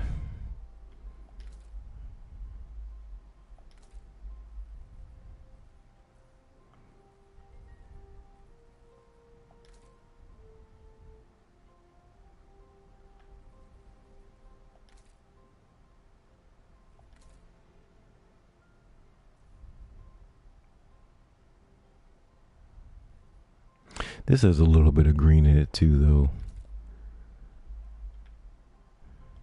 Well, it used to, or it usually does. Yeah, that leg armor, it's just throwing everything off.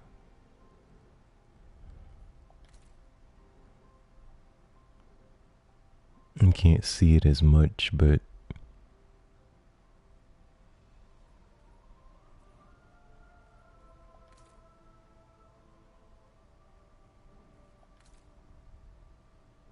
oh my goodness.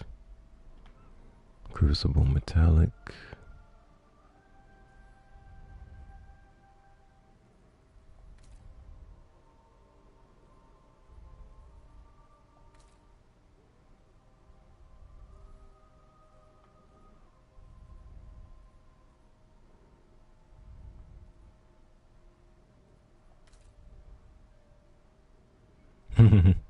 Looks like a Gundam. I never thought I would, but I might have to go.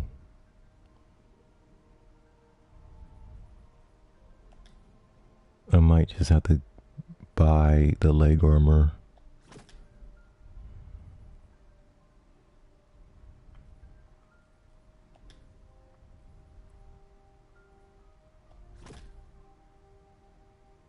There you go.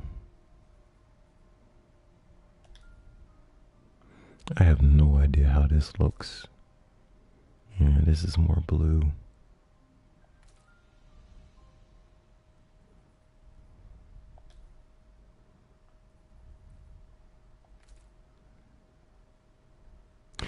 Yeah, so I'm gonna sign off because it's just difficult for me to. It'll be like I wouldn't be saying anything as I'm watching these guides.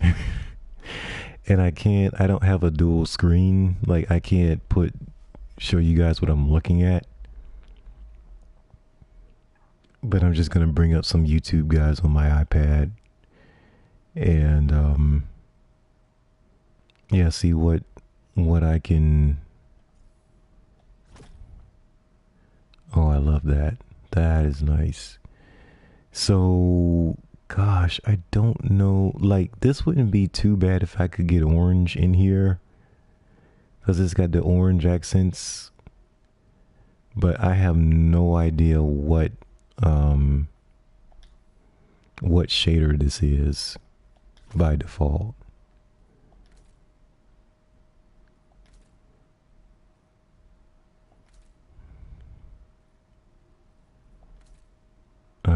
I don't know.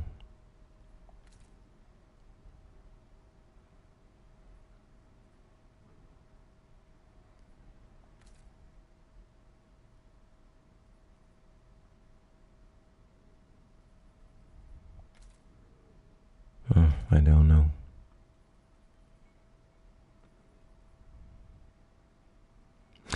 Yeah, so even if I stay logged in on the stream, I wouldn't be on the mic. I'd just be going through here and trying to.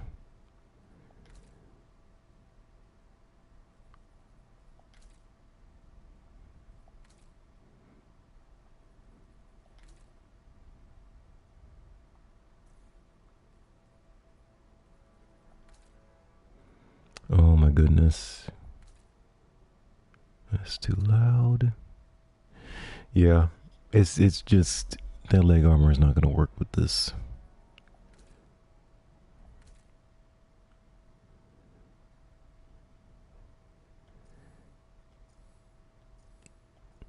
And I see this icon up here in the corner. That's not the right one. It's this one. This icon up here. So I'm thinking it's gotta be. Hold on, let me see something.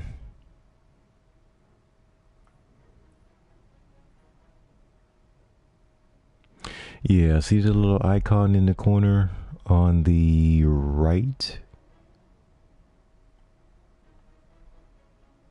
So it says Eternal Vengeance Cask. It's got the little, that icon up there. And then on the thumbnail, there's the icon up in the corner. So I'm thinking that the right shader has that same icon in the corner. Like, see, there's this one.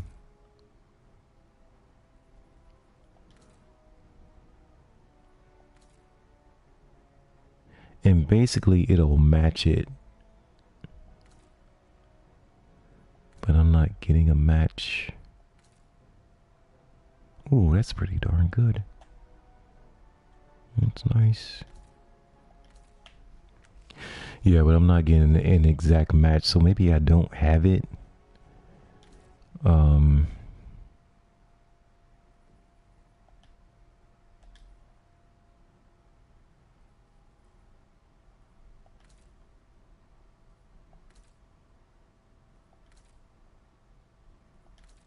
But the newer shaders most of the time are in the very front. So they be on this first tab, but I'm not getting any matches at all. And what I had on it before was the old shader from Black Armory. I think that's what I had on here.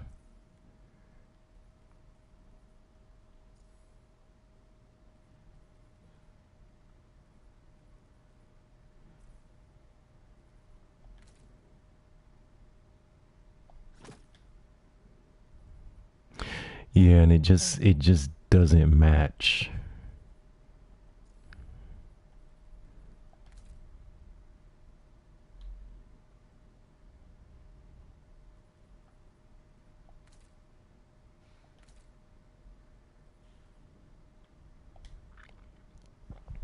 Yeah, so I gotta do something about that. But yes, yeah, that's not gonna work. I love this cloak. That is awesome. Yep, so I gotta get the leg armor. And that'll be that.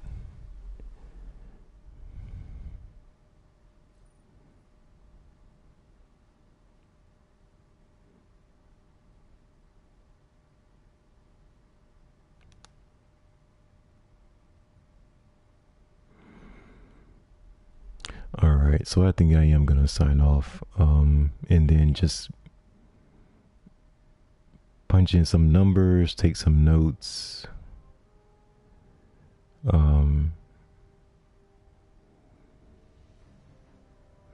But yeah, basically the direction I'm going in. Now, this is not gonna be the main build.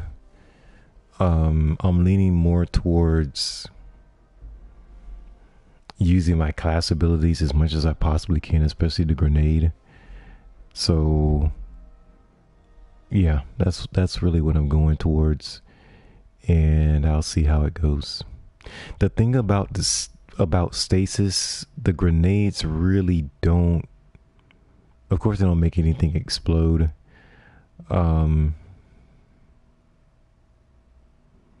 They almost act more like, especially Dustfield acts more like crowd control. So that's yeah, it seems more like crowd control. But stats on it are really good. Like I said, mobility is going to be about the same. So yeah. Okay. All right, so before I sign off, I'm gonna take a peek at Titan. Cause I don't know. Yeah, I mean, I was capped. My glimmer was capped at 250 for a few days, actually, almost a week, and I didn't chew through almost 200,000 of it. Excuse me. My mind was somewhere else.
Well, there's Lucky put on a video about a potential Destiny killer, and I looked at the trailer. They had some gameplay, quite a bit of gameplay in it. It reminds me more of Titanfall.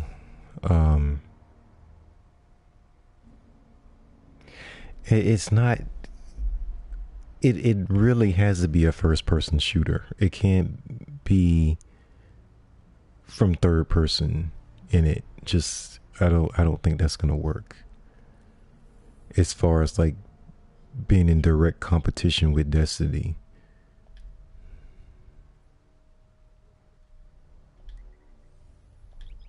And I haven't seen anything that's going to be a direct competitor to it, because a lot of people are playing God of War right now, Ragnarok, but this is definitely not a Destiny competitor. It's a completely different type of game. And in terms of camera, it's third person, which is great for that type of game. But in order to replace Destiny, like I said, I'm thinking it's got to be first person shooter. From that first person viewpoint or perspective. Now we can go into third person in Destiny because of swords. But besides that, and while we're in open world combat, stuff like that, it's all first person perspective. So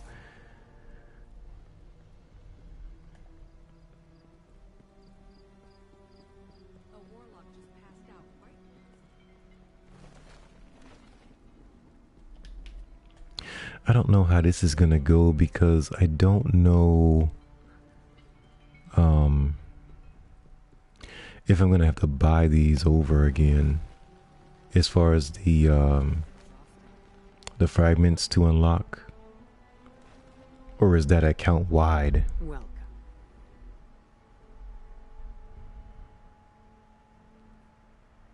I'm trying to think if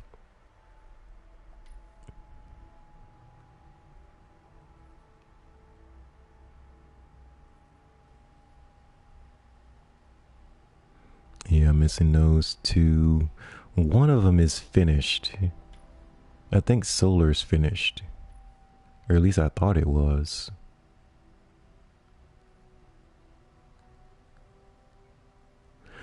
Okay, see, that's what I'm talking. Like, okay, Hunter, I just spent 25,000 Glimmer to give him Ember of Char. But now I get to Titan and it's not unlocked yet. and it's another 25,000 glimmer. So it's like, why do you have to buy the same fragment for all three characters? I think it should be account wide. This is just expensive for no reason.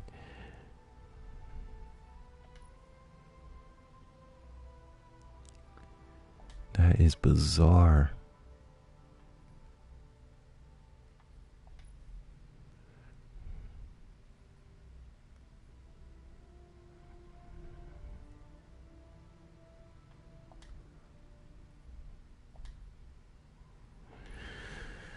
I was making sure, because really, with fragments, I'm going to be using the same ones for all three characters. Like, if I want to max out the character in terms of stats, I'll likely be using the same fragments with extra bonus stats on them for all three characters.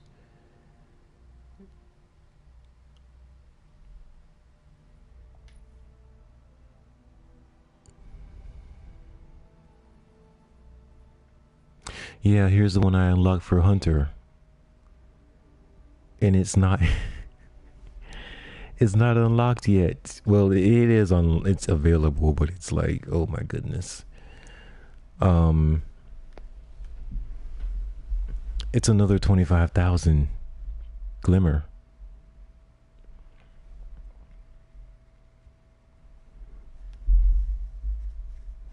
I have never, well, not, I can't say never. It's been a while since I've had to go on a glimmer farm and just get as much glimmer as I possibly can.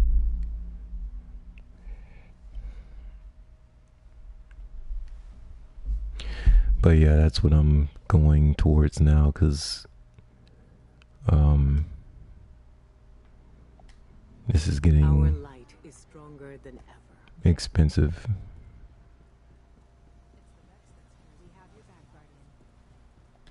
Now, the other thing that's confusing too is that when you rank up with the vendors, all like Drifter, Zavala, Shaxx, it's account wide as far as your rank goes.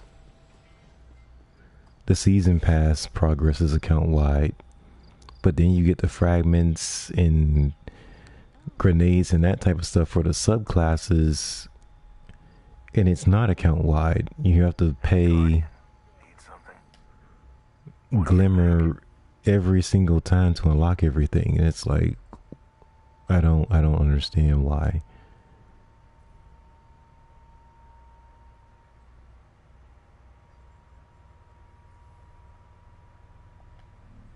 Hit 'em hard.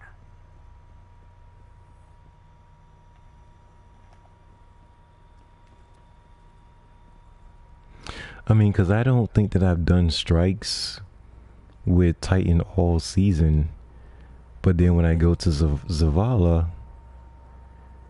his rank has already been reset with once.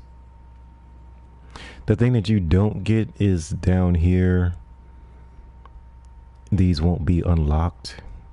Like, this is not unlocked. This is still not unlocked. So I basically have to do 8 of these, 8 bounties per week in order to unlock a piece down here. But as far as the rank, I mean, this is account wide, but this down here is not. I don't know, I just think from a new player perspective that can be confusing. And I'm a well-seasoned veteran, and it's like, why is this not the same?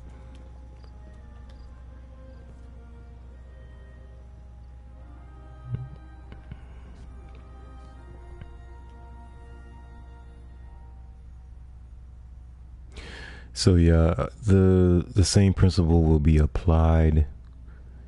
Definitely gonna go with solar is the main one, even though the only thing with stasis, I don't like Titan Super. So with Stasis, I like it a lot better with Sunbreaker. I remember this. But yeah, this is the helmet that I wanted.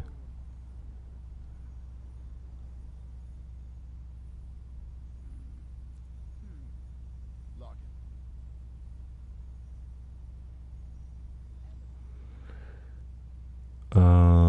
What in the world was I thinking with this shader? Oh, because I had the other gear set on. Okay. I had different ornaments on.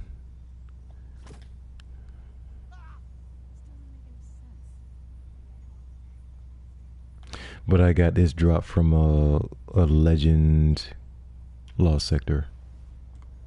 It looks a little bit weird, but the flames are cool over here.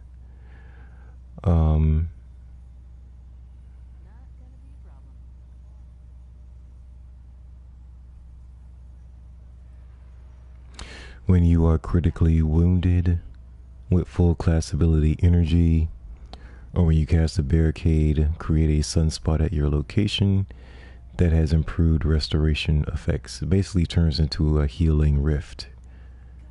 Except it's not a rift, it's just you stand in it in the sunspot.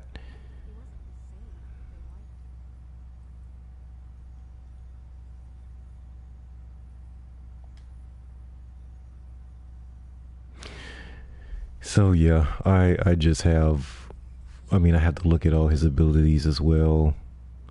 And then I have to consider how I play. Let me change this vest, this mark.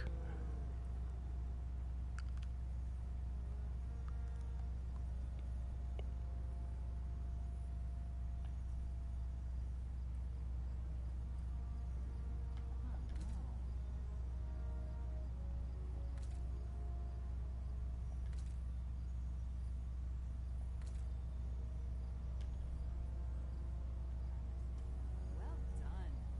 Is something chewing on these?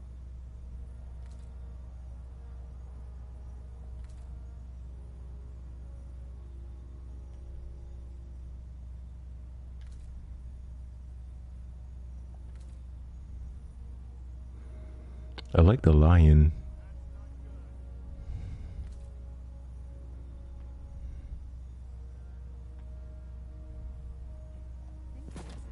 I'll go with the standard one.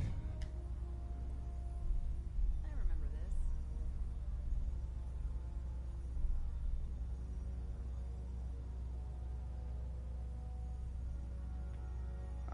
What happened here? Computer languages are rich in temporal information. You can date a file by the symbology it uses.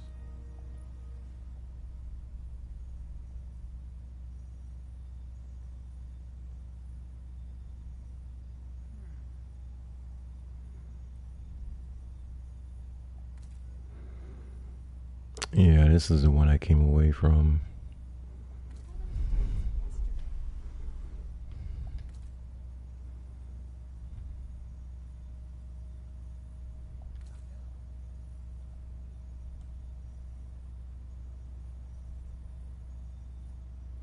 It's not bad.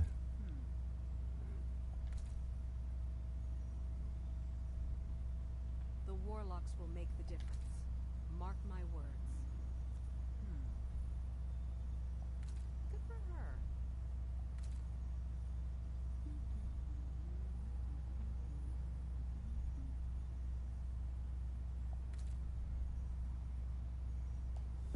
Let me see what this one looks like.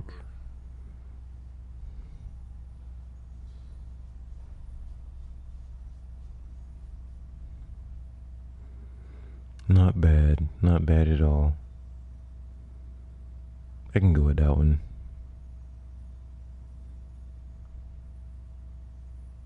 Oh, that's right.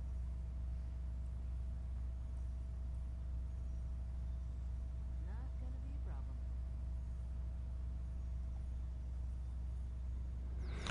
Alright, so I'm gonna go. Money can't buy everything.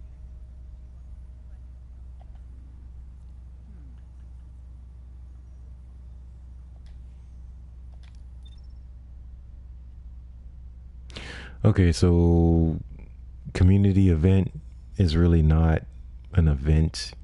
It's just you play what we usually play and you bring it to, or yeah, you bring the coins to the tower. But at this point, I mean, the goal has been reached.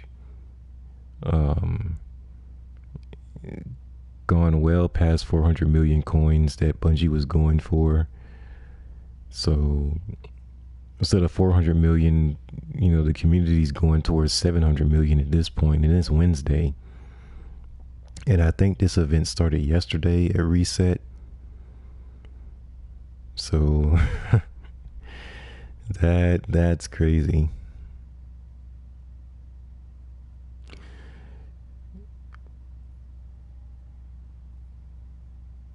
Yeah, and I gotta do something about this. But I love the set. It's just I have to get the leg armor to complete it.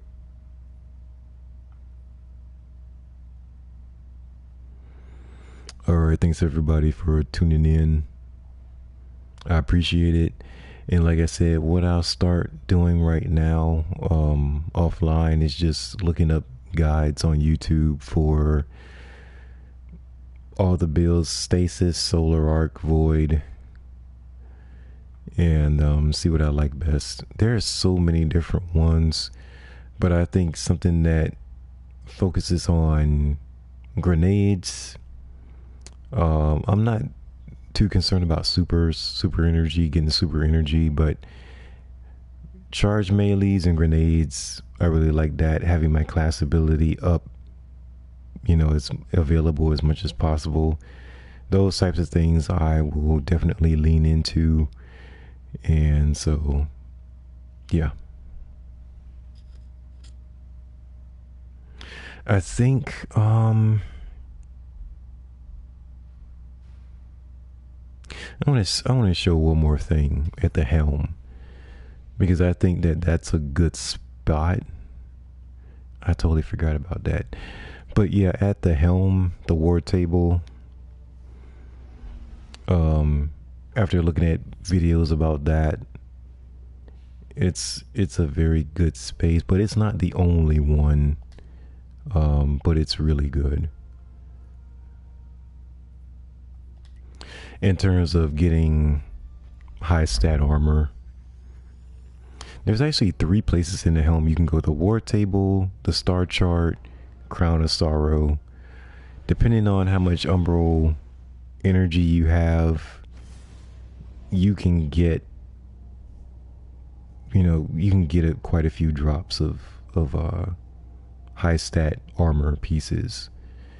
You can focus it, like pick out exactly what you want. If you're missing a helmet, you can go right to it. Leg armor, whatever, you just go right to the piece that you want a high stat roll for. It's just that your results are gonna vary. They could vary greatly, even though I have a discipline mod on my ghost, and that's what is going to give me at least 10 points on that. But the other points, I mean, they can be wherever. I did go back and get this, I did unlock this node. Grants the ability to decrypt Umbral Engrams into high stat seasonal armor pieces required to be in collections. So yeah, as long as it dropped for you or you got it from the season pass, then this is where it is.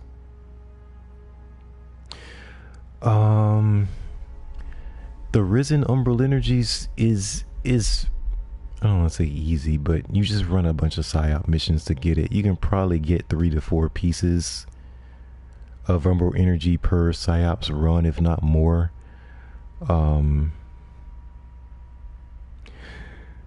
But yeah.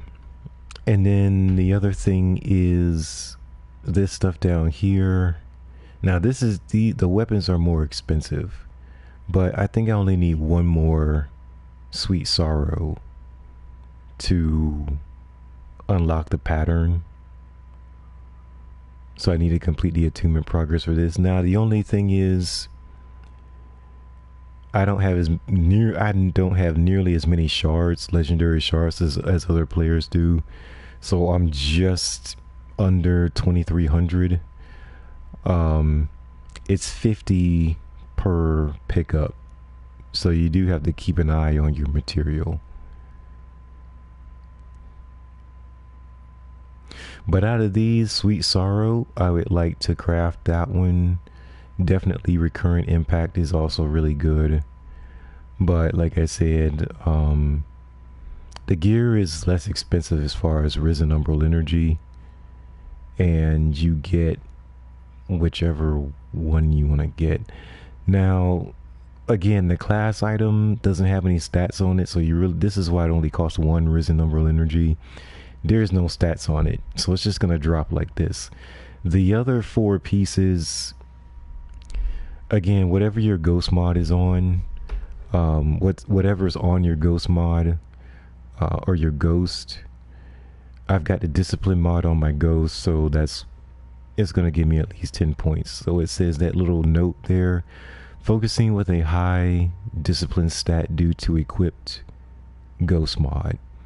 That's a little message right under the 1568. So yeah, that helps. It's just recovery, resilience, mobility. You're depending on RNG, and it changes drastically. The last couple of drops that I got, I've never seen drops like this before. But look at this one. The recovery's 29. The discipline's double 10. But then resilience and mobility drop off the map. And then I picked up another one, and it's got a ridiculous amount of mobility, but no resilience recovery. And then discipline's through the roof. No intellect strength, to be honest. It is a 64 total. This one's a total of 65, so the total number is good, but the distribution is like out of whack on both of these. On both of them. So you can get it from here at the war table. You can also go to the star chart.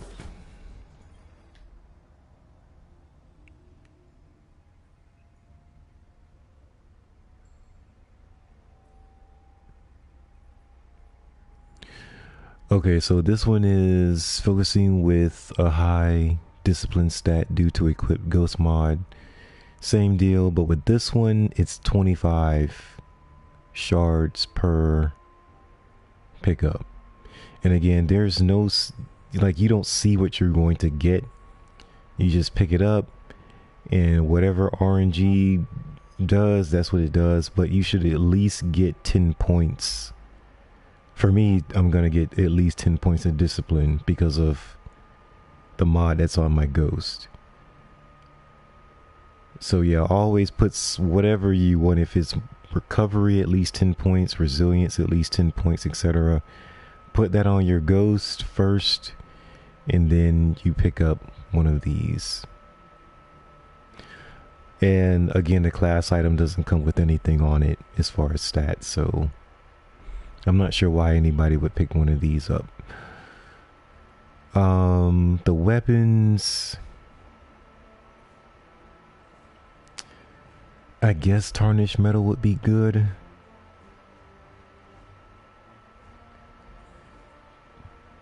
But see, you get right hook, which is intrinsic to it, but the other 2 main perks, they're random. So again, you're depending on RNG. You do know that you're going to get tarnished metal, though. That's for sure. You just don't know what the main perk combination is going to be for any of these weapons.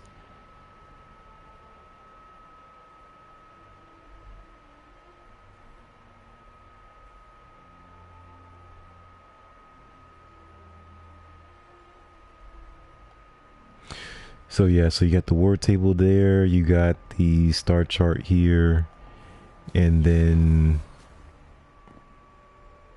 I think this was from last season. We were using Crown of Sorrow.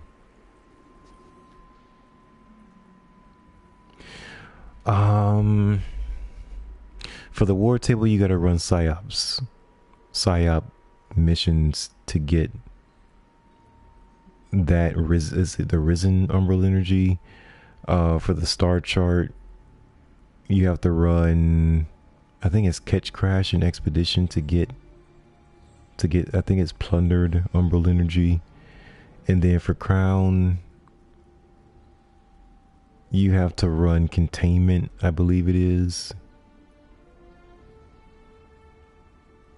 And then here's all the weapons down here. Now most of this stuff I have as far as the crafted weapons. The only thing I don't have, I think, is Tears of Contrition. But see, you look at the opulent Umbral Energy, you need 27, which is a lot. And then you have these weapons, again, you need 27, which is a lot. And then here are the high stat armor pieces. Again, equip your ghosts with whatever mod you want. For me, I got Discipline. So, and it's 25 shards. So the only one that's cost you 50 legendary shards is at the war table. And I've heard that that one has the best high stat drops out of the three choices that we've got: Crown of Sorrow, Star Chart, and the war table. So I'm hearing that the war table has the best one, and it's the most expensive in terms of shards that you spend. So again, just be careful with your material. And if you're running out of Umbral Energy, you're just gonna have to grind that activity on repeat, whether it's Psyops or Containment or Expedition Catch Crash. You just have to run it so that you can get your Umbral Energy material back up to a good level, and then you're just gonna spend it on high stat armor drops to see if you can get something good, right? But it is hit or miss. I mean, you're not just gonna get 4 or 5 drops in a row that you really like, or that will be really rare for you to have. But yeah. So yeah, that's the last thing that I wanted to share. This one I reset either, I think it was last season, but it never reset because I really haven't played Containment much this season at all. It didn't reset the rank back to 1 and take the prestige away, so it just has this. So I not entirely sure why it didn't reset. So I'm afraid I'm gonna have to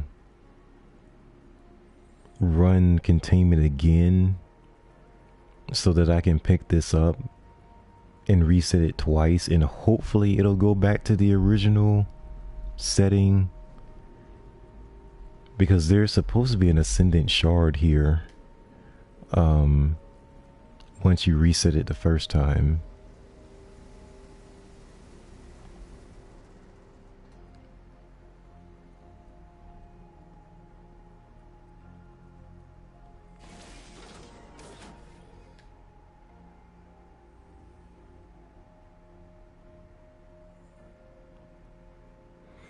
Yeah, same thing. I would have to reset this one.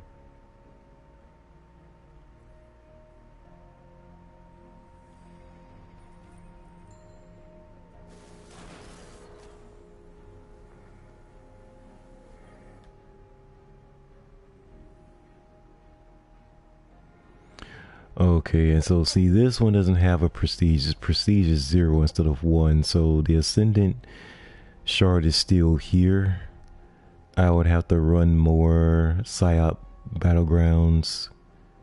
I'm at 12. I'll have to get to 17, I believe, to pick up the Ascendant Shard. Which I'm not really enthusiastic about doing that, but that's certainly an option. And this hasn't reset ever since this menu was changed, and so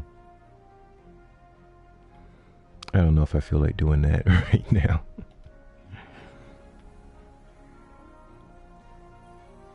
Greetings, Guardian. I come bearing enlightening news. Bracchus Forge has earned himself quite a reputation among the Cabal. Within his first 3 days aboard my ship, he was challenged to 6 rites of proving. He prevailed in them all. One of those challenges came from an officer on my war council. Bracchus Forge defeated him with a single thunderous blow. As is our custom, he was promoted to Valis for his courage. He has also started a version of the Iron Banner aboard my flagship, at my request. There were many volunteers for his training. He calls his legionaries Iron War Beasts. We have much to learn from one another, and Valis Forge is an excellent ambassador. I dare say he even likes it here. And if a human can ascend to the rank of Valis in such a short time, imagine what the future holds. May we all live long enough to find out.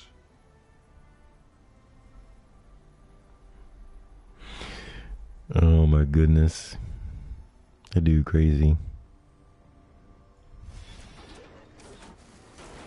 So here's all the I think they're calling them relics of Nezarec.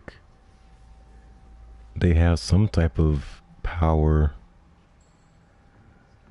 And I think Mithrax is trying to wield it. And then Idol she's skeptical. And I think the last week, well, I would say Tuesday reset, we'll get an update on the actual story for this season and find out, where they're going to go with it.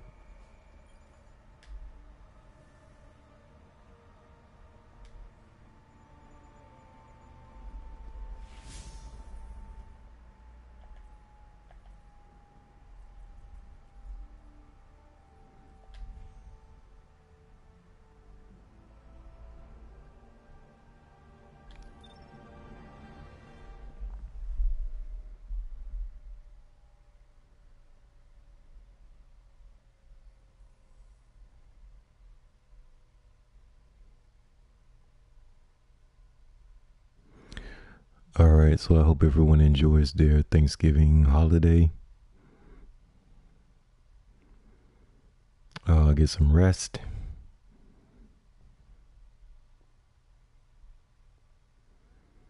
I'm probably going to sleep in and then see family here locally in the afternoon. So thanks everyone, and it was good to have a stream on here, and then I'll take a look at it when I sign off. But thanks, and everybody have a good night.